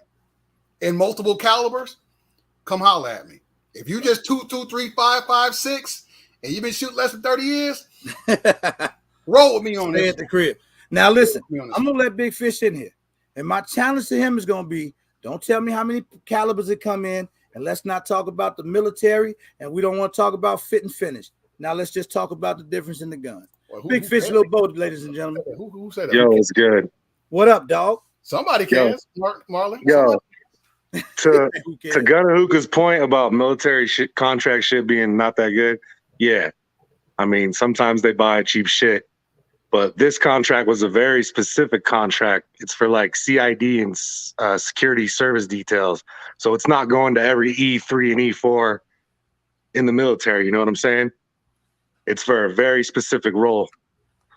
And so, and when you say you don't want to hear about the testing and shit, if you took a Strybog and a B&T and you didn't clean them and you just ran ammo through them nonstop, I promise you the Strybog would fail before the B&T. Now, that's not going to matter to everybody. That's true. So the Strybog is a good gun. The Strybog is a good gun. I'm not saying it's not. I'm just saying for the people who want like the best of the best of the best, that's when you spend that money. You know what I mean? That's your opinion, sir. Because who's gonna? You just said if we just run the guns and never clean them and just shoot them. Exactly. I don't just run any of my guns, never clean them and just shoot them. But that's where the fit and finish that I was trying to tell you about. The tolerances are different on the B&T than they are on the Strybog. These, you know what I'm saying? The Strybog has not been around as long as the B&T, right or wrong? I don't know. I don't know when the Strybog came out. I don't think it's been around as long as the B&T. I could be wrong on that, but we have to look that up. But I don't think it's been because the Strybog was built, you know, on the B&T kind of platform. Like it was built after the B&T. That's why it looks so similar. Right. They copied it. So the gun is a very, very solid gun. So for somebody to be able to justify saying, I got to go spend $1,000 more because I think it'll pass more military tests. That's hard to sell to somebody. Now I get it in your case because you got, man, your collection is one of the best I've seen. And so that means you're positioned to be able to go and buy what it is that you like and you love. But the mere fact that if somebody really wants a quality pistol caliber carbine, a Strybog is definitely not a bad option. Strybog all day. If you can afford a B&T for sure. But to me, I would have bought the Strike Bog either way. I did buy the Strike Bog either way. I'm saying before I got my new job and I got lots of money, I just bought the Scorpion. I'm gonna keep it real. I bought the Scorpion because that was the best value at that time. It was like $650 in like 3 years ago or some shit. You know what I mean? What's up, KB? What's up, man? Do you know, bro? Do you know? Would you put the Scorpion on the level of the Strike Bog or the BNT? It's good quality. I don't know about the Strike Bog. The Strike Bog might be better with that roller blade shit. You know what I mean? BNT got the roller blade too. The Scorpion probably the only one out of the 3 that don't have it. Right. It's up there. I like the Scorpion too. Don't get me wrong, because I love that Scorpion Micro. For the money, if you can get them around 700, 750. At the screen when he said for the money. My bad. I mean, I'm listening to you. Go ahead, man. I'm listening to you, bro. Go ahead. The reason Scorpions are cool though is because they're like the Honda Civic of the gun. You know, they got parts out the fucking yin yang. You can do whatever you want with a Scorpion. Yeah. All different kinds of braces, all different handguards, colors, all that shit. Probably the iPod of PCCs. Yeah. I mean, Scorpions are dope. I don't own one yet, but I think they dope. Mm-hmm. So, but that was Big Fish argument on the BNT. So let me say this: I love giving him a hard time. This dude knows his guns. He got a lot of dope stuff, man. The BNT is a super dope gun. Please don't get it twisted. It's the same argument that I had with my buddy over the MPX. Me and him went out, shot the Strike Bog MPX. I kicked his ass that day with the Strike Bog, but we went back and forth. But let me tell you, the MPX is an animal, right? I prefer the Strike Bog over the MPX only because of the size, the way it feels in my hand, right? That's it. I don't know, technically which one is better, but I felt the same way with the AP5 though. When I shot the AP5 in the Strike Bog, I felt the same way. Both guns just shoot amazing, bro. And then when I shoot some other PCCs, like I shoot my Brigade, I love my BM9, but it just don't feel like those guns. It feels chunky, right? Like the kickback's a little, it's different. It's got a lot. It just don't feel as it don't feel like the same quality of shooting. I ain't gonna lie, but it's a very reliable gun. So let me tell you something about BNT too. BNT is actually a suppressor company first.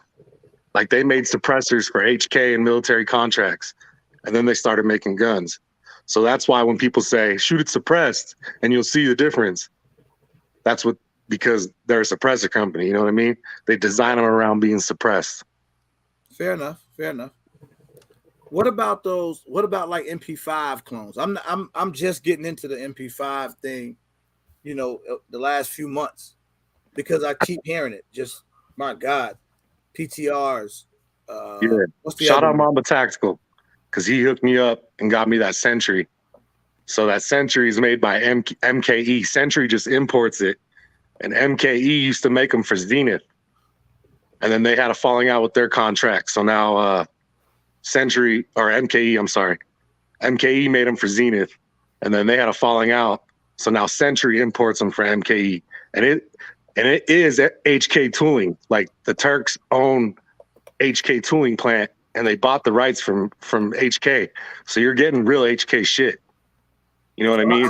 How do you like that gun overall? Would you recommend? It's good, and it's way cheaper than the HK shit. So I would get that before spending the extra money, unless you just gotta have that HK name. You know what I'm saying? Wow. And what's the price difference? Half. $3,000 to $1,600. Be right back. $3,000 to $1,600. Yep, 1,700 ish. That's crazy. So and you get now you see what I'm saying. Yeah, kinda. But I guess your argument is a little bit better because you're saying that it's made basically on the same machining. Yeah, it is. It's the same tooling. Okay. All right. That is that's a much better argument. I get where you're coming from on that. And they give you more shit. They give you an optic plate so you can mount optics. They give you a flash hider, the tri-lug barrel, the threaded thing, like 2 mags. Okay. Have you braced it yet, or had a chance to go shoot it? Man, I bought this brace and the screw broke on it. So. Oh dang! Which one did you get? Did you I get got the PDW? I got a video on it, bro. I was putting it on there and the screw broke. Damn. Did you get the PDW brace? Which one you get? A folded? The 1913 SB folder, the metal one. Okay. All right, cool, man. All right, shout out Big Fish, one of my favorite gun snobs, man. That's my boy. I like to give him a hard time, man. But I appreciate you, bro. You just gave a lot of information, so somebody gonna go buy a damn B&T. I just had to come in and stand up for that B&T because I know it's the truth. Starbucks good too. Hey, I ain't gonna front. And when we're talking shit on guns, we're just playing, man. We're just chopping it up. For sure, man. It's not real. I still stand behind the strike box. He stand behind that B&T, and it makes my point for tonight, y'all.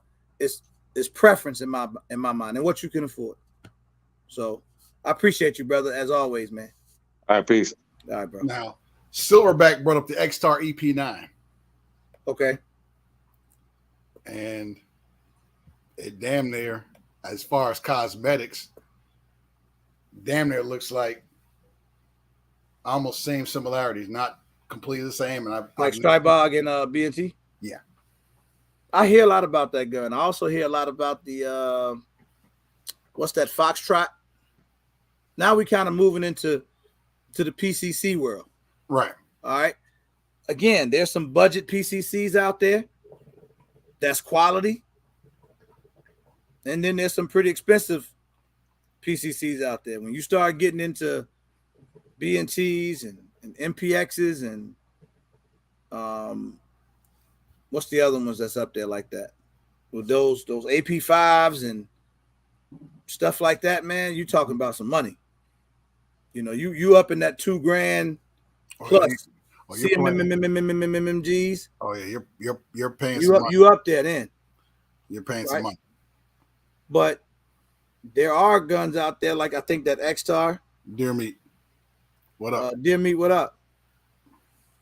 The FM9 that Deer Meat mentioned, but for a good PCC, for a solid PCC, what would be a budget price? I know you can get a PCC would be like a sub 2,000.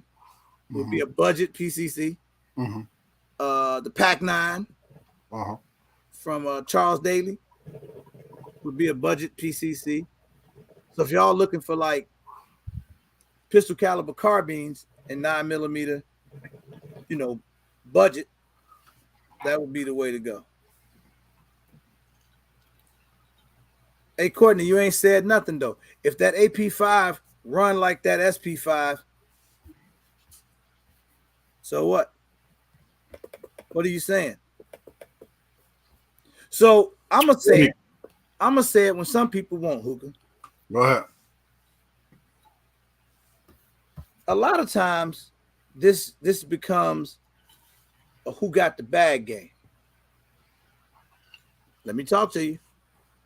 Boy, you don't hear too many YouTubers keep it a buck, but guess who do? That'd be me. Oftentimes it comes down to the bag game, man. Somebody want to be able to show you that I can spend more money than you. D Brazil, that's dope that you said that. Those are names of my guns, man. Absolutely, man. But what I was about to say is it just come down. It's a bag game, man. I'm just trying to show you I got a little bit more money than you do, or I'm trying to stunt like I got a little bit more money than you do. I might just have a few more credit cards, or Usually it comes down to not what you got, but what you're willing to spend. So okay, like earlier I talked to you guys about oftentimes big, and I'm not talking about all of them because again, man, I don't want nobody to be getting offended by this. I'm just saying that oftentimes, opinions can be manipulated by, corporations, right? Mm-hmm. Well, again, YouTube, my people, boy, I love the fact that y'all rock with me in these lives. Listen to me. Throw them L's up, bro. YouTube is a place where content creators need to have the best content, because oftentimes we're trying to get to the bag, right? Mm-hmm. So I need dope content oftentimes. So you got the YouTubers who do physical content, right? Right. So I might be the physical content guy. I go to the range a lot. I shoot. I might show you some tactical stuff. Or like if I'm Yoki, I go hunting. I do a lot of that, right? If I'm a physical content creator, how many guns I have is not always important. But if I'm the content creator that often likes to talk about new guns, or the guy that comes with the new guns, what do I got to keep doing, Hookah? I got to keep spending money, right? And then I got to keep trying to find the gun that nobody else has, or I got to try to get to it first before everybody else get it. Right. Or I got to, I'm always trying to impress the people. Right. I may not necessarily like that gun, but that's just what I'm trying to do. Y'all got to understand that oftentimes YouTube is one big game. It's still entertaining. I'm on YouTube every day. You get me? Facts. I'm on there every day. So I'm entertained by it. I learn a lot. Of course. But you also have to understand that oftentimes it's entertaining. I see Darling Ebony say, if I get a Beowulf, I only have like 100 emergency rounds. It will take me a while to save up for those. We started hearing about 50 Beowulf widely spread on YouTube when? Take a guess. Should I take a guess? Yeah, hold on 1 second before you do that. JB, it's relatively easy to put an AR-15 together, AR pistol variant together. My very first one I did took me 15 minutes, and I didn't have a vise. I didn't have a table. Now I can probably you have a table, Hookah? Hookah, you ain't have a table? I have a table or vise. My first AR I built. Now I have a table and a vise, and it didn't takes about 15 minutes. At least get a table, Hookah. Damn, most people have tables even when they pour. Well, I have a table now. Oh, okay. Yeah, me worried, boy. We about to take up a collection. Oh no, I got get Hookah a table. I'm like, damn, Hookah ain't got no table. Yeah, all the guns ain't got no table. I got a table. So now you see the comments, right? Hookah. Now, as far as the Beowulf, some people heard about for Yoki. I'll tell you when I heard about the 50 Beowulf. 2014. You a damn gun legend, man. You don't count. But I'm saying, but you talk about when you heard about it, right? No, what I was asking was, when did most of people on YouTube start hearing about the 50 Beowulf and it started getting its popularity? It all depends, man. I honestly say 2016. How about in our community? What we gonna do tonight is give Yoki her props. Most people heard of that 50 Beowulf from her having it. Now, she wasn't the first person with it. I'm talking about what made it hot on YouTube during the stretch earlier this year. She kept talking about that. Because what other? Okay, I asked this question. What other YouTuber was talking about it? You got to think for a second. Yeah. As far as black people on YouTube, that's what I'm talking. Well, nobody. What I'm saying is, like, this is where most of a lot of people. That's what I'm saying. That question could be because there weren't a whole lot of black gun tubers. I'll say that, but there were a lot of black people in guns. We just didn't put it out there because of whatever reason. We worried about the feds or the ops or whatever we were worried about at the time. But the very first time I heard about it was from a black kid or young black man who built a 7-inch barrel. And the company that came up with Alexander Arms laughed at him when he requested to get a barrel that short. And when he made it cycle and made it work, now that's why you see Alexander Arms coming out with pistol variants of that very same gun, because it didn't start with a pistol. It started off as a rifle. And I'm not saying she was the first person with a 50 Beowulf.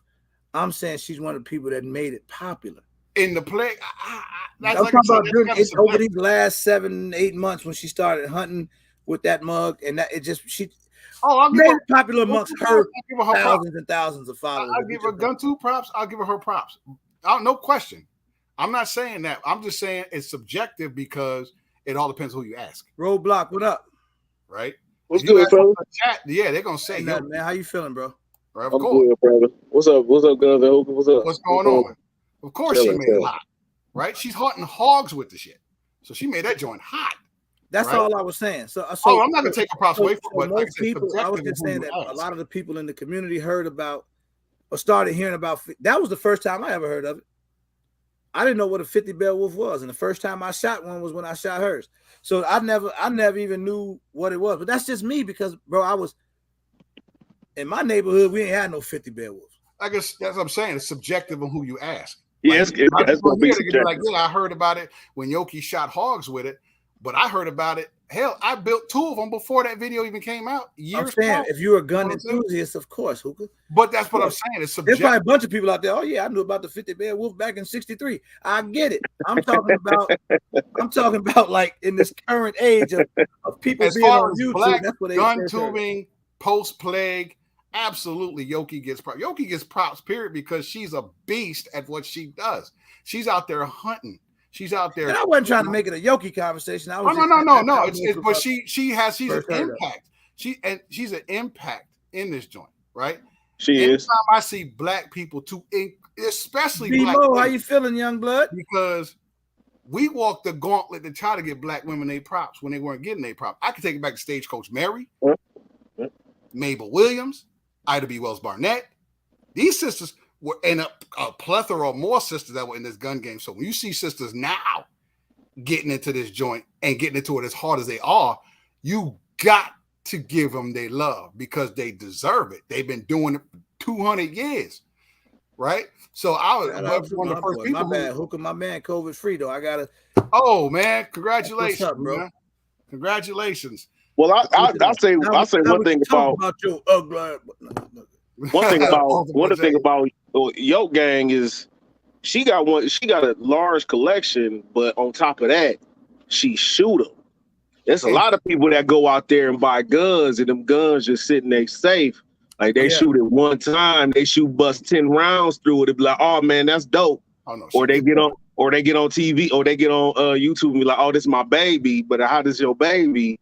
And you know, shot it a couple times. Like, come on, magazine through it, right? Yeah, exactly. Right. Like that. How that works? Where they do that at? Like, it's like I got select few guns.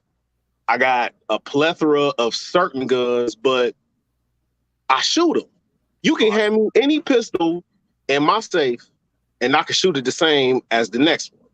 Mm-hmm. I can shoot it as the next one. So I mean, but.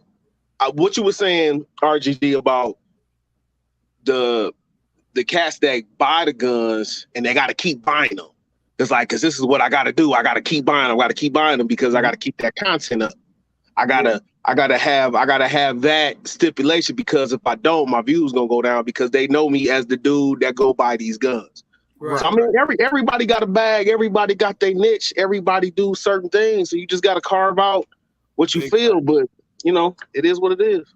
Yeah, man. I mean, and again, I don't knock people for what they do or why they do it. Yeah, no, hell no. I just don't want people to be confused about, you know, what YouTube is.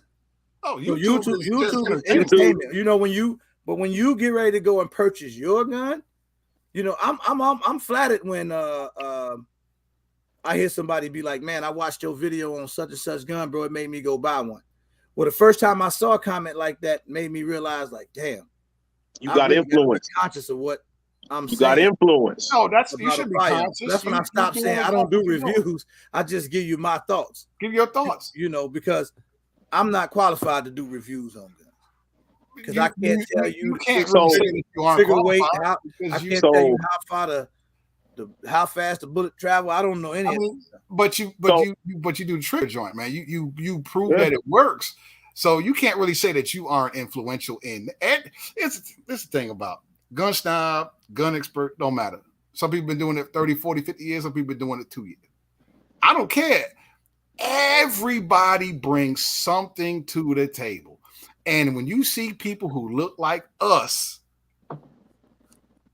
and I'm going and no snap to any of our non-melanated folks in coalition. I'm talking about us doing it to the level we're doing it and changing the landscape. I am always in your corner because that is why I walk the gauntlet in the social media world. In 2013, 2014, when I really started getting into the social media world of guns and showing the guns the way I do, and I got them on my back. Do you know how many names I was called? Dude, I was called. Hold on. So my first YouTube video was 12 years ago. I've been on YouTube for 12 years. I went on a hiatus for like 5 or 7. Roadblock, y'all look it up. Y'all look my YouTube channel up. Roadblock 1963. My first gun that I posted was a Springfield XDM 3.8 inch 40 cal. That was my first gun. Like, that was 12 years ago. I got called so many anything under the sun that's negative. That's what I got called. Walk the gauntlet, didn't you? I walked the gauntlet, and I'm talking like, you don't need guns. What the hell you got a gun? You gonna shoot up somebody? You gonna go shoot up your mama house or something? All kind of stuff. Did you hear about this one? Right? When you posted a picture with your gun, that ain't your gun. When you at the range, who you steal that from? Who you steal that from? Who you get it from, right? Then you actually prove that it is your. Oh, you don't shoot. That ain't your gun. You actually show you shooting that gun. Now they want to see how well you shoot that gun. Right. How well you shoot that gun. Right. And something else and something else. Oh, the feds is going to do this. The feds is going to do that. And then, oh, heaven forbid if a black woman got behind a gun. Well, let's not get completely. Okay, yeah, I feel it. That's alive in itself. Oh man, in fact, you know what? That is alive in itself. Let's get back to the like I said, I got a video I did. I didn't post it on YouTube, but I'm gonna post it. You're gonna make me dig in the crates and post it. I talked about certain types of firearms, what I paid for them, and all that stuff. And I talked about the High Point as being a very aesthetically displeasing firearm, right? But I've never told anybody that you should carry one. If it works for you, get the gun. That's the bottom line. People ask me all the time, Hookah, what do you think? Hookah, what do you think? I'm like, some guns I know, and I'm like, hell yeah. Some guns I just like, hell no. And some guns I'm like, I have no idea. But if you like it and you got the money and willing to spend the money, hey, do it and practice it with it. I work at a gun store. Oh yeah.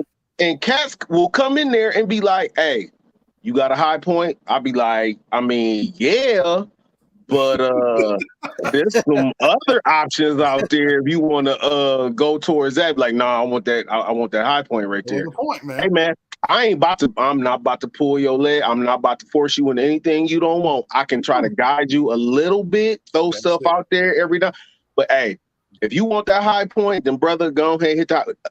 We got a High Point right now, 179. Like you can't beat that. You can't. But I tell people all the time, hey, if you can pay $179, you can save up $100. You can save up $200. We got a Taurus Gx4, the new Taurus that came out. The trigger is dope. On it, and it actually looked like somebody other than Taurus made it. That's what it looked like to me. Reminds me of a Sig a little bit. Yeah, kind of, sort of. Yeah, so it's like $359, $379. I'm like, dude, how about that? So you work at a gun store. Yes, sir. Safe to say you're very knowledgeable. You've been putting guns on YouTube for 12 years. You've been around the gun game for some years. It's fair to say. So would you agree with me when I say that there are guns that are very affordable that's quality? Hell yeah. Absolutely. Hell yeah.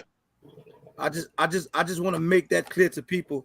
Hell yeah. Perhaps can't afford some of those, Okay, so they got I'm not a Canic fan.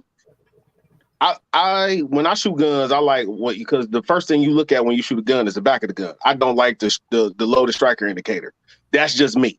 That's me. But I still gear people who are on a budget towards the Canic. Because if you want a quality gun that's gonna go bang every time you shoot it, that's in some cases optics ready, in some case and has one of the best triggers out of the box out of any striker fire pistol. How about this? The Arex. The Arex Delta. The Arex Delta. Dope. The trigger is a little wonky, but it's dope. I actually had somebody buy one of those a couple days ago before he bought the 509. because it was just the 509, not the tactical model, but the other one. It didn't have the optics plate on there. It was just a regular 509. And I said, so I let him try out the triggers. How does that trigger feel to you? He was like, well, what you think? I was like, it ain't up to me. That ain't my gun. Right. How does that trigger feel to you? Well, somebody said, what do you think about the Taurus? The G2C is trash. Only because like I teach CCW classes too. So the 4 Tauruses I've had come through my class, 3 out of the 4 jammed. Okay. So I pull out my my Go Lube, and I'll lube them up for them. You know, I'll rack the slide, and we'll filter in like some Full Metal Jackets and some hollow points. So we'll shoot that, jam on hollow points. Okay. Then it's snappy. It's snappy as hell, just like that Hellcat. Snappy as hell. So a lot of women, when they buy them and they come to my class, because somebody that they know told them to buy it. So they come to the class and they try to qualify with it and they shoot it, and the snappiness of it kind of pulls them back. And I'm like, well, I got a 22. I got this TX22 that you can shoot if you just want to qualify with this. And then we could just go back to shooting your gun after you qualified. It was like, okay, cool.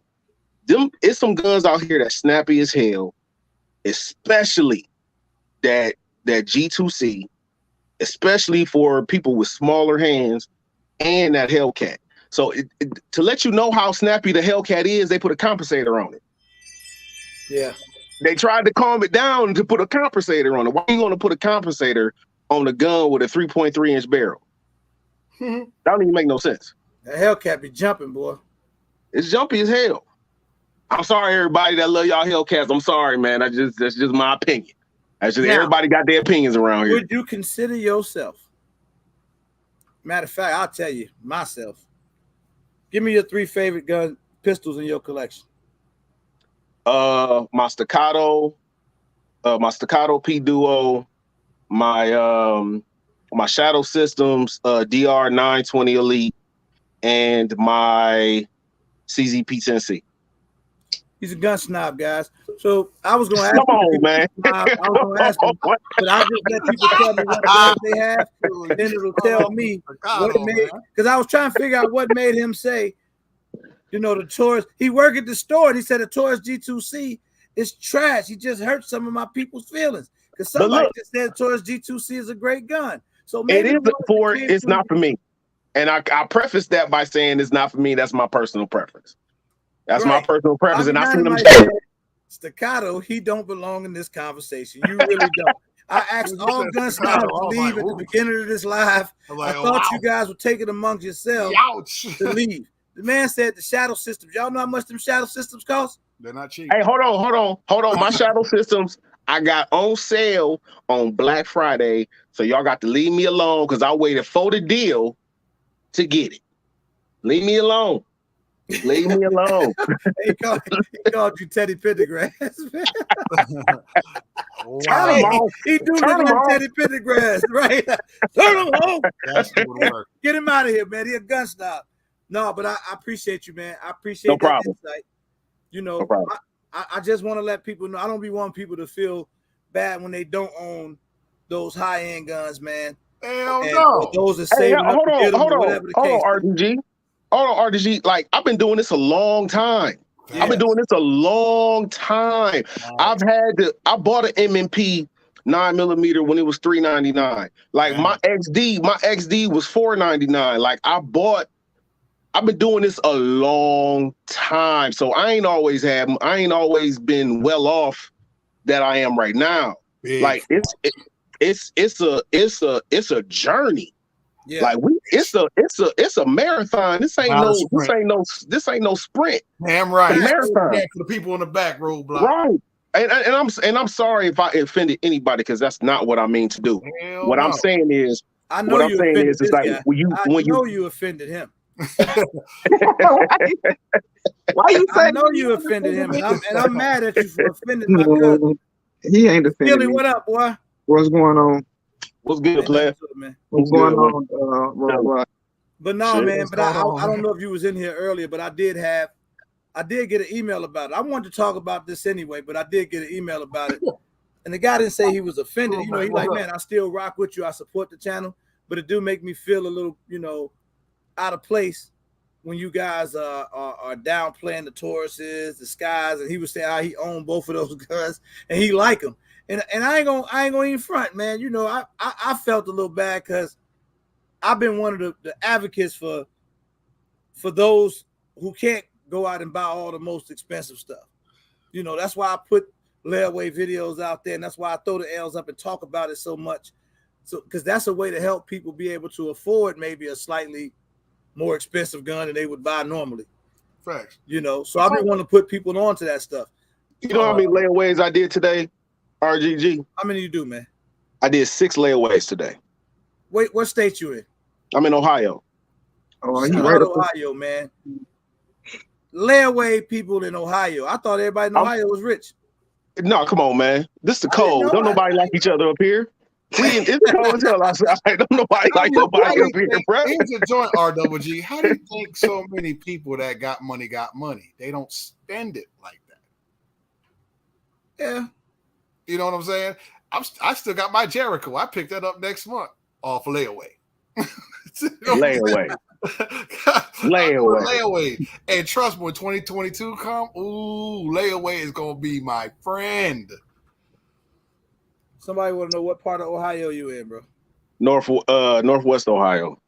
Northwest. So I'm like, so y'all know Zach. So I'm about 2.5 hours north of Zach. Okay. Okay. All right. I'm coming up to Ohio, man. Come on. Get up there, man. Everybody who's in Ohio, y'all be ready because I'm coming to Ohio. I don't care. Listen, I don't care if you're a gun snob. You can still be my homie. I just talk about you a little bit more than I talk about my other homies. That's all. Hold on. So we can't even. You can't even find a Chris Vector around here, and you got a white one. Like, come on, man. Not a snob. Your staccato is 2 Chris Vectors. That's Hold on. My wife said I could get that staccato. You better leave me alone. You better leave me alone. Congratulations on that staccato, though, boy. That's a tough gun, man. Yeah, she a bad boy. See, that's how I am. I'm different, man. I ain't no hater. All my homies that be having all the cold guns that I can't afford, you get to shoot theirs. Stop it. I congratulate them and I shoot theirs. That's it. It's simple as that. This guy got a Galil. Right. Vector. I got a Galil on the shelf right now, and it's $17.99. So I ain't trying to hear that. I don't know what you're talking about. What are you talking about, yo? Come on. and he got like all kinds of accessories, the cookie cutter on there and the whole night. I'm mad at you about that cookie cutter. On layaway back in I don't have a Galil. I don't either. That's because y'all don't want one. Snob. I want one. You don't have it because you don't want one. No, I want one. I don't want that. I don't want that cookie cutter though. You don't like the cookie cutter on it? Man, listen. Hey, I know another cat got a Galil too. His name Hot Tub Tony. Every time I go to the range and somebody got a cookie cutter, I want to throw something at them. I just want to throw something at them, hit them square in why the you hating on the forehead. cookie cutter, man? Come on, man. It's loud and obnoxious, man. It overpowers everything. Oh, I like it. No, but guns. You can go in there with your 500. You can shoot your 500. You can shoot your the Beowulf, Shield Wolf, She-Ra, Transformer, whatever gun you got. Shoot them all at the same time, and it still ain't gonna drown out the noise of that cookie cutter. I don't give a daggone. Cookie cutter do be hollering. But you know, I ain't gonna even lie. This might sound crazy. I first saw the cookie cutter. 223 Bucky had it. I'm about to say Bucky had it. That's my first. On an AR pistol. Yeah. First time I ever seen it, and I just always liked that muzzle brake. I didn't even know it made the guns loud. I didn't know nothing that it did. I just liked the way it looked. I'm like, I want to put that on a gun. I like that. Can you imagine cookie? Like Zeus said, I'm gonna put a cookie cutter on my 308. Jesus Christ. Go home, shoot it outside. Don't come to the range around that. Just to mess the roadblock. He said he gonna put it on a 308. Come to your range. He gonna be in there. That thing going crazy. I do like calling me Agent Double Whopper, man. Obnoxious guns. I do. I like obnoxious guns. I do. He said, I bought the cookie cutter because I thought it was going to shoot cookies out. Hey, so let me ask y'all a question. What do you think the best budget AR on the market is? The one you build? The one you build. Yep, I'm about to say and if you're going to buy it, Zach was telling me, go to PSA because you can get the upper and the lower for well under $500. Cheap. All right, so now we going pistol or we going rifle length? You can do both. Do both. Right. My pistol cost me for my upper and lower maybe cost me about $400. Shit. That's the upper completely complete. And only thing I had to do was a strip lower and put the trigger in. Where you get yours from? Quarter circle 10, I believe, is where I get my barrels from when I want to build me a 7.5. Is it the color? No, it's not. It's the fin. He don't know where he got it from. Like, I ain't ordered one in a while. AR-47 for $550. So what do you think? I mean, being in the store, what do you pre-play being pre-play? Okay, so if I was to say, okay, no builds. We talking about straight manufacturer. PSA. You know what? When we talk about budget and we talking about bang for your buck, that's when I say budget. So the IWI Zion is by far the best AR bang for your buck on the market. Period. Okay. And what's the price range of the IWI? It's between $799 and $899. However, the reason why I say this, you get a 12.5-inch barrel, you get a polished up mil-spec trigger. With the 12.5-inch barrel, the IWI Zion is the only manufactured budget rifle that comes with a rifle length gas system. The only one. So what that's gonna do is it's going basically the gas travels more and the recoil is gonna be mad less. So if you got so a lot of people that have like BCM, Aero Precision, all these other PSA, if you get a 12.5-inch, it's going to have a carbine length gas system in it. Yep. It's going to be snappy, and you're going to be popping up and to the right every time you shoot it. That 12.5 with that rifle length, that mid length, it's coming straight back at you. It's coming straight back at you. It's basically not going to move. So when I talk about budget, I'm talking about performance too. How's that going to perform when I'm shooting it? It's got a chrome length barrel, 4140, chrome molly barrel, all that stuff is dope. And I have a funny relationship with IWI because the Israel thing. But anyway, it's dope, man. It's dope. And then I sell so many of them. But what about the person that can't afford the $800-900 AR-15, but they want to get an AR or they want to get a rifle? The Smith & Wesson M&P Sport 2. Damn it, Hookah. Do not let the snob come out, Hookah. No, I'm not a fan of M&P Sport, but if you're looking for one time, you could have got that M&P Sport for $275. You could have. But we talking about, you talking about pre-pandemic or that's also pre-Sandy Hook. That was pre-play. It was pre-Trump Hillary, but it went from $275 to $675 because they thought Hillary Clinton was going to win the election. When Trump won, they dropped it back down to $350, and of course the plague threw everything up, right? But even still, you could probably get it not too bad of a price. I've pulled. So the worst thing you can do is put a budget AR with some Tula ammo. Because I done been in the range and had to pull many a Tula ammo out of a barrel. Yeah. Because that bad boy, that case done got seized in there and it ain't coming out. Nope. It ain't coming out. Shout out to steel casing. You're going to beat your gun up. Well, Mass Defense is where I got two of my uppers from, and they've been pretty good to me. So, Mass Defense, if anybody says, I think the Ruger AR-556 is better than the M&P Sport. Well, it depends on which Ruger you get, because if you get that base model Ruger, it's trash. And I'm gonna tell you that right now because my friend, she got one. I told her to go up to this place called Fin Feather and Fur, and because they had a deal on both of them. They had the M&P Sport 2 and the Ruger. And I told her to get the M&P Sport 2. But the dude at the counter gave her the Ruger.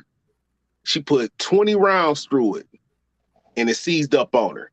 The bow carrier group would not come back at all. Like the charging handle was stuck. Oh, so I basically, and I basically had to slap the butt stock up against the ground and pull the charging handle at the same time to free it up.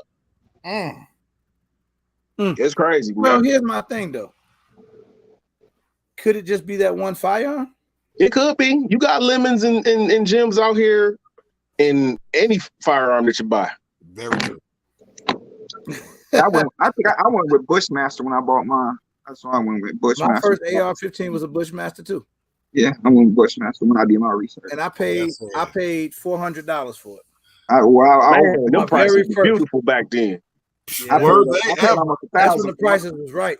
Were they ever? Whew. Dude, you get some sweet joints for mad cheap back in the day. They selling Dracos for $1,000 now. You done lost your damn mind. You done lost your damn mind. I gave up. Draco, that was a $400 gun. No, they are. I was in the store today. The full size Draco is the stack. The mini Draco, they want $1,100 for it. I'm about to say they want at least 12. You get to the micro, that's like $12.99. But you know why that is, right? The streets make it popular. Because we coming in there to buy them. That's what it is. That's why. You don't see no white boys walking in there buying no Dracos like that. I will be the first one to say, oof, boy, I gotta come clean tonight. I will be the first one to say that when I got that Galil and shot that thing,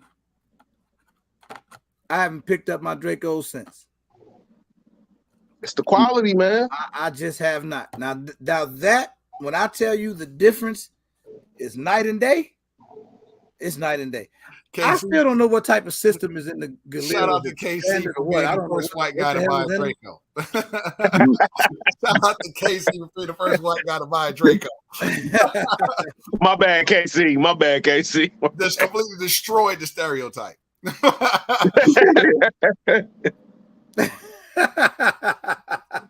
Dude. Hey, he might go in the history books. Right. Hey, he probably he got a gold plaque by the register with his Draco cheese and this shit. Man, look, I don't know. I'm not a K platform, but I don't know, man. Like for me, I started figuring out ways. Beautiful guns. I started figuring out ways through layaway to be able to afford myself a few more expensive guns that I wouldn't have been able to afford prior. So as I started building up on YouTube a little bit more, and then maybe the local gun stores kind of find out, they give me a few perks here and there. They let me stretch out the layaway. They let me know when certain guns come in. So sometimes that's just about the relationship. So then your gun game get a little better. But I did hear Life with OB say something in one of his videos that I thought was dope. Where he talked about all of us people that buy guns. He was like, realistically, there's only a few guns that we need. Oh, facts. Yeah, facts. You can only shoot one. You can only shoot one at a time. He said more than 5. Who cares about? Matter of fact, I think if you got more than 3, you done got to that point where you just buying what you want. Facts, because you got pistol, rifle, shot, pistol, long gun, a handgun, long gun, shotgun. Yeah.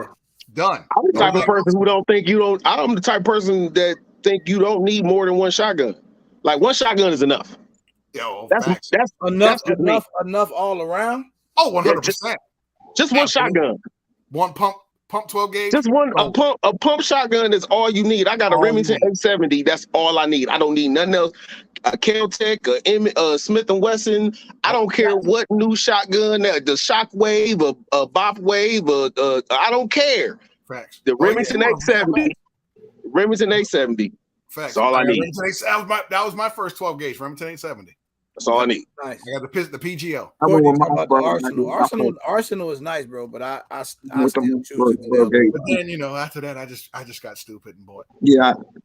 Not only does the Galil look better than the Arsenal, shoot smoother. Ooh. Arsenal shoot smooth too, but wow. Ooh, that's a bold statement. I've shot both. I'm not guessing. I'm not guessing. No, we talking about pistol or we talking about rifle? AK pistol, not the rifle. Oh, okay. Okay. All right, I got you. I feel you. I don't know nothing about the rifles, bro. Maverick 88's a good shotgun too. I got a Maverick 88. Maverick 88's a really good shotgun. Absolutely. That was like 200. The Maverick 88 is the Mossberg. It's Mossberg 500. That's basically what it is. The Mossberg. I got the Mossberg 500. I had 500s. I'm gonna give me a Maverick 88 just because. The Mossberg just has more metal parts in it. That's it. The Maverick has more plastic parts in it. That's all the difference. But the plastic is pretty much we all shooting something that got plastic on it. I mean, the Sharonda, I have the Remington 870 PGO. That's the pistol grip only shotgun. I got the police edition Remington 870. A little better than Arsenal. Nice. So here's my thing. When I talk out of the AK pistols, and the ones I've shot, obviously Dracos, or that I own, Dracos, Hellpup, Zastava. That Zastava is a bad boy too, though. That long, yes, sir. That long Zastava? No, the pistol. No, the pistol tough. The pistol nice. Don't get me wrong. Yes, sir. I got one that's tough. That's Zastava pistol tough. Yes, absolutely. My partner, I got two homies that got Arsenals. Right? I shot the Arsenal. It's a dog. I'm not fronting. The SLR. But if you never shot a Galil, anybody who never shot the Galil Ace, I don't know much about the Gen 1, but the Gen 2, I don't know the difference in them. They're pretty much the same from what I hear. Shoot it. If you never shot one, just shoot it. Then come back and argue with me. Come back and argue with me. When you start racking that charging handle on that Galil and you see how smooth it is, man, you take your pinky, rack the charging handle. Like the gun shoots smooth. I got ARs that kick harder than my Galil Ace. Man, heck yeah, that's a solid. But it just don't move, bro, and it boom like a cannon. Yeah, but the gun's smooth. A small person can shoot it. It's crazy, man. I hate to say it, but IWI makes some good shit, boy. Absolutely, they make some good shit. They do. They make some really good guns. I'm bringing them to Nashville without a doubt. Yeah. Me and Hot Tub Tony go Russian, Germans, and Israelis. Who else bringing a Galil? Who else bringing a Galil? Me and Hot Tub Tony gonna bring them to Nashville. This may be the first peer pressure joint. I may actually get one because of you and Hot Tub. I'm gonna get us to Stava.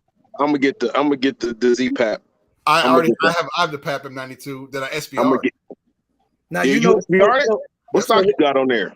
I have a regular AK. I actually had the block taken off, and I put where you put the actual AK. Where you had that piece where you screw in the stock. Yeah. I have a wood stock on there. Yep. Ooh. I don't have a folding bracelet, a folding stock. No, I have a wood stock. So now my Zastava, my long Zastava. Oh, you can't go wrong. Fun fact. I was shooting that thing probably about 60, 70 yards. But I'm talking about dead on the money, bro. With the irons, I don't got nothing on it. Man, them things accurate as hell. And people be talking about AK. And you know what? Oh, no, I hate when people say the AK is an inaccurate firearm. And I'm an AR dude. If you can shoot and you got shooting mechanics, you can hit. Ain't nobody shooting 300 yards. Look. Right. This listen. This ain't The Walking Dead.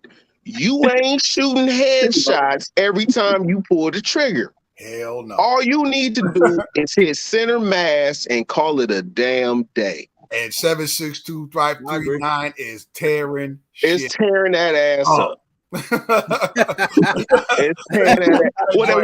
What Martin say? Tear that ass up. And see, I got a friend because like I said, 300 blackout was, and he did because he a hunter. He shot with a 300 blackout, and he did also with the 3.9. The 3.5 was 3.9. That 3.9 drops a deer every single time. That 3.5, they kept going for a little bit. So And then just me having these firearms and seeing the difference, right, for myself. So AKs are durable. I mean, it's been around since 1947, 1946 to be precise. The AR's been around later. Hey man, you two will drive people crazy, man. Because I was at the outdoor range one time and I was loading the magazine, loading my AK magazine for the Zastava, and I dropped around, right? There ain't nothing but sand out there with it. So my dumb ass, I don't know what made me think about YouTube, so I just dumped the whole box in the sand. Then just start picking them up and putting them in the magazine. Just picking them right up out the sand, putting them in the magazine. You was doing the sand test. Yeah, I didn't know I was doing the sand test. People said, doing the sand test, unexpected. Man, yeah, look, I popped the magazine one time just to shake some of that sand off the outside. Slap that bitch. I'm talking about the gun just running. You see sand flying out the thing, but the gun just run perfect. I'm like, boy, look at here. I was geeked up. I'd be scared to try that with my ARs, but I sure did it with the AK. Okay. So hold on. So what we not gonna do is disrespect the ARs. That's what we not gonna do. I didn't disrespect it. No. All right. So look, I disrespected it. Like okay, so that's what I meant to talk to you about, Mr. Hookah. You got weed in your hookah. You got weed in your hookah. All right, so I've built maybe 11 ARs. And 300 blackout and 5.56, 223 and 223 wild. Disrespected. So like I got one AR that is a Triarch. Right. I got another BCM, and then I got an Aero Precision. My 308 is an Aero Precision AR-10 build too. But I'll say this: my Triarch 12.5 inch is probably the flattest shooting gun I've ever shot.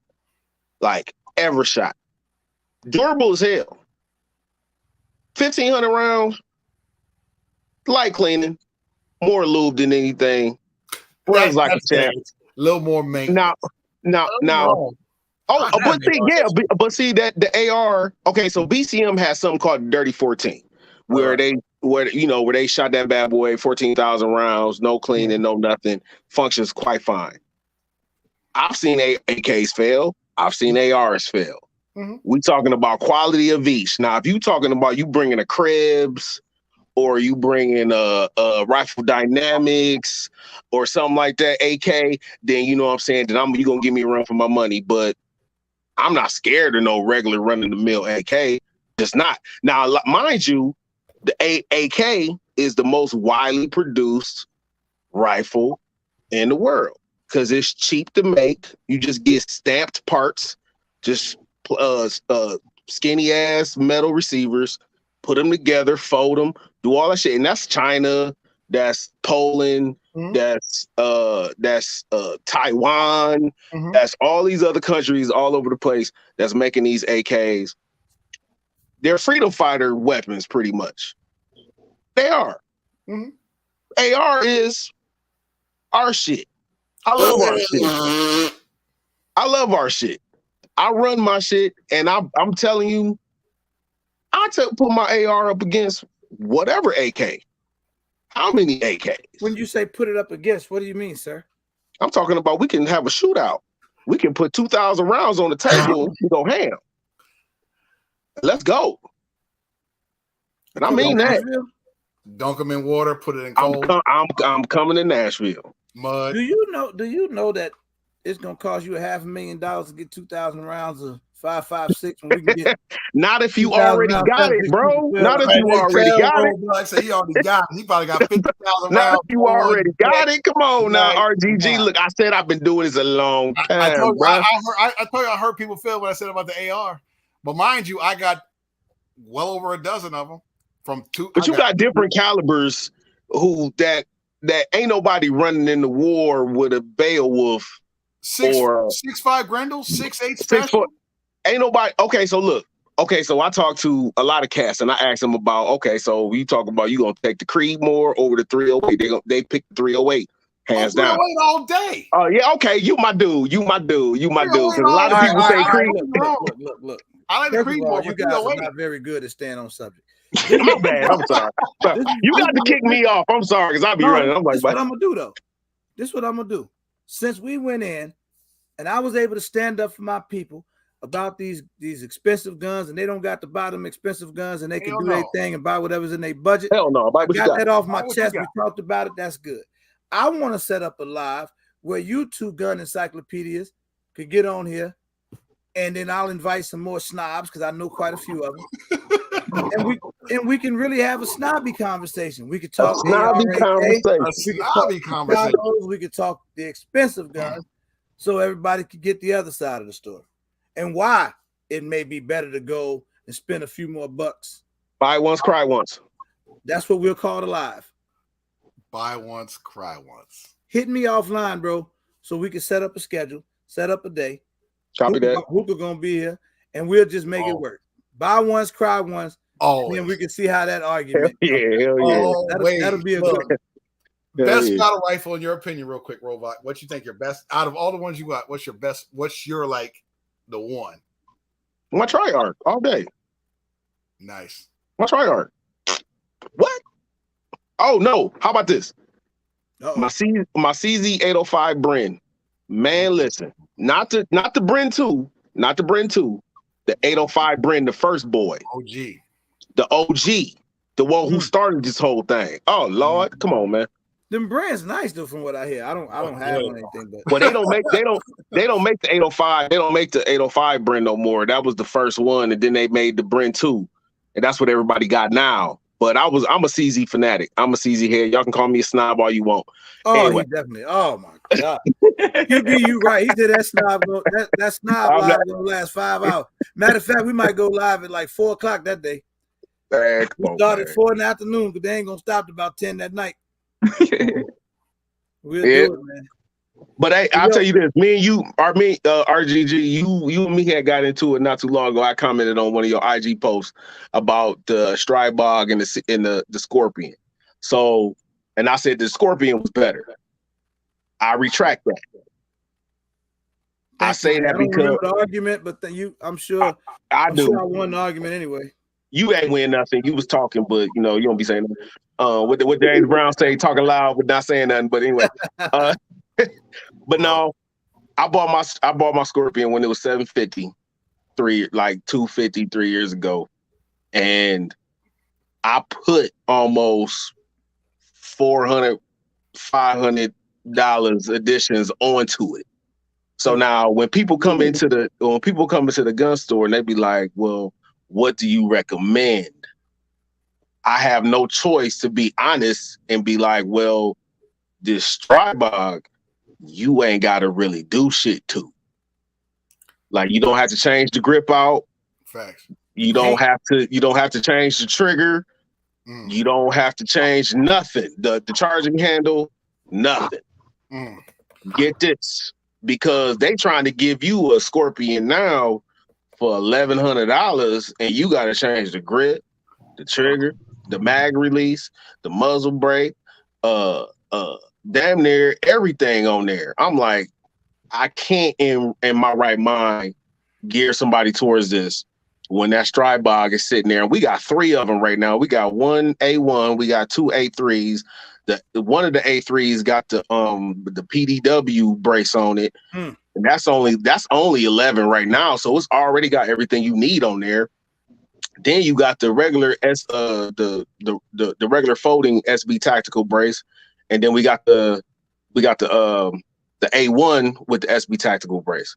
I've sold a shitload of them in the past month. Yeah. And I mean, it's just because people come in there and be like, "Oh, okay, it looked like a Scar. Oh, it looked like this. Oh, it looked like that." Did they put that trigger? But I tell you what, that MPX, that trigger, that thing is something special. The trigger definitely better than the Strybog trigger. Oh man, but the mags is about $80. We can't do that. They need to do something about that.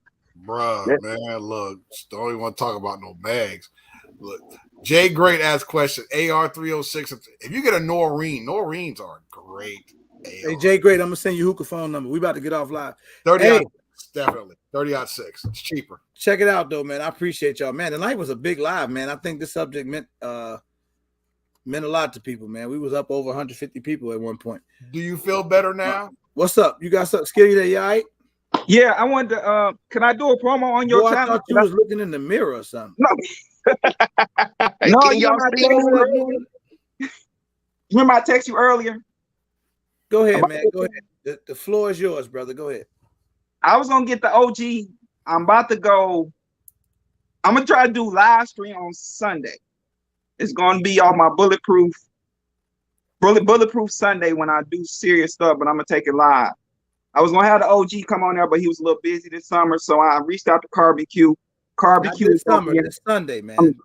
Don't be nervous. This Sunday, and Carbon Q is gonna be my first guest. So I would like you guys to tune in. It's gonna be between 6 to 7 o'clock, only an hour. So thank you, RG. Skilly gonna be live, y'all. Sunday, doing his first live, an hour before I go live on Sunday, and he's gonna have Carbon Q as his guest. I was supposed to be his guest, but man, I'll be Christmas shopping. I'll be moving on Sundays all the way up until I go live. Carbon Q. I won't be able to come in early, bro, but I promise you I will come over there on one of them shows, man. You got my word, all right? I was gonna do one. This is my boy. I don't promote no channels no more. I don't do none of that. But this is my partner here, man. So whatever he need, I got him. So if y'all free, y'all got time, man, go support my boy, because y'all see Skilly there every night. He a loyal family member. He rock with everybody, man. So I'm gonna definitely try to tune in with you though, brother, man. Good luck with that. Get it set up, get it right. I'm tuning in. All right, thanks, man. I'll be there.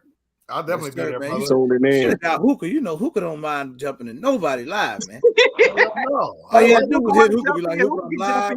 He gonna jump in it anyway. You don't even have to tell him. You put that link out, I'm jumping on. I'm in. Jump on in. I'm in. You put that StreamYard link out. I'm jumping in that joint, man. Okay, well, hey, you invited. All right. Everybody's saying they're gonna be there, Skilly, so it should be dope for you, man. Appreciate everybody. Tactical Skillionaire Defense. If y'all don't follow his channel, Skilly, please go check him out. Shut up, Silverback. All right, man. Hey, Roadblock, I appreciate you, man, coming in here with that snob talk, brother, man. You welcome anytime. Come on, man. I'll be back next time too, brother. Thanks for having me for sure. Roadblock, all right, man. Everybody be safe, man. I'll see you guys tomorrow night. Y'all be good. Y'all be safe, man. All right, y'all. All right.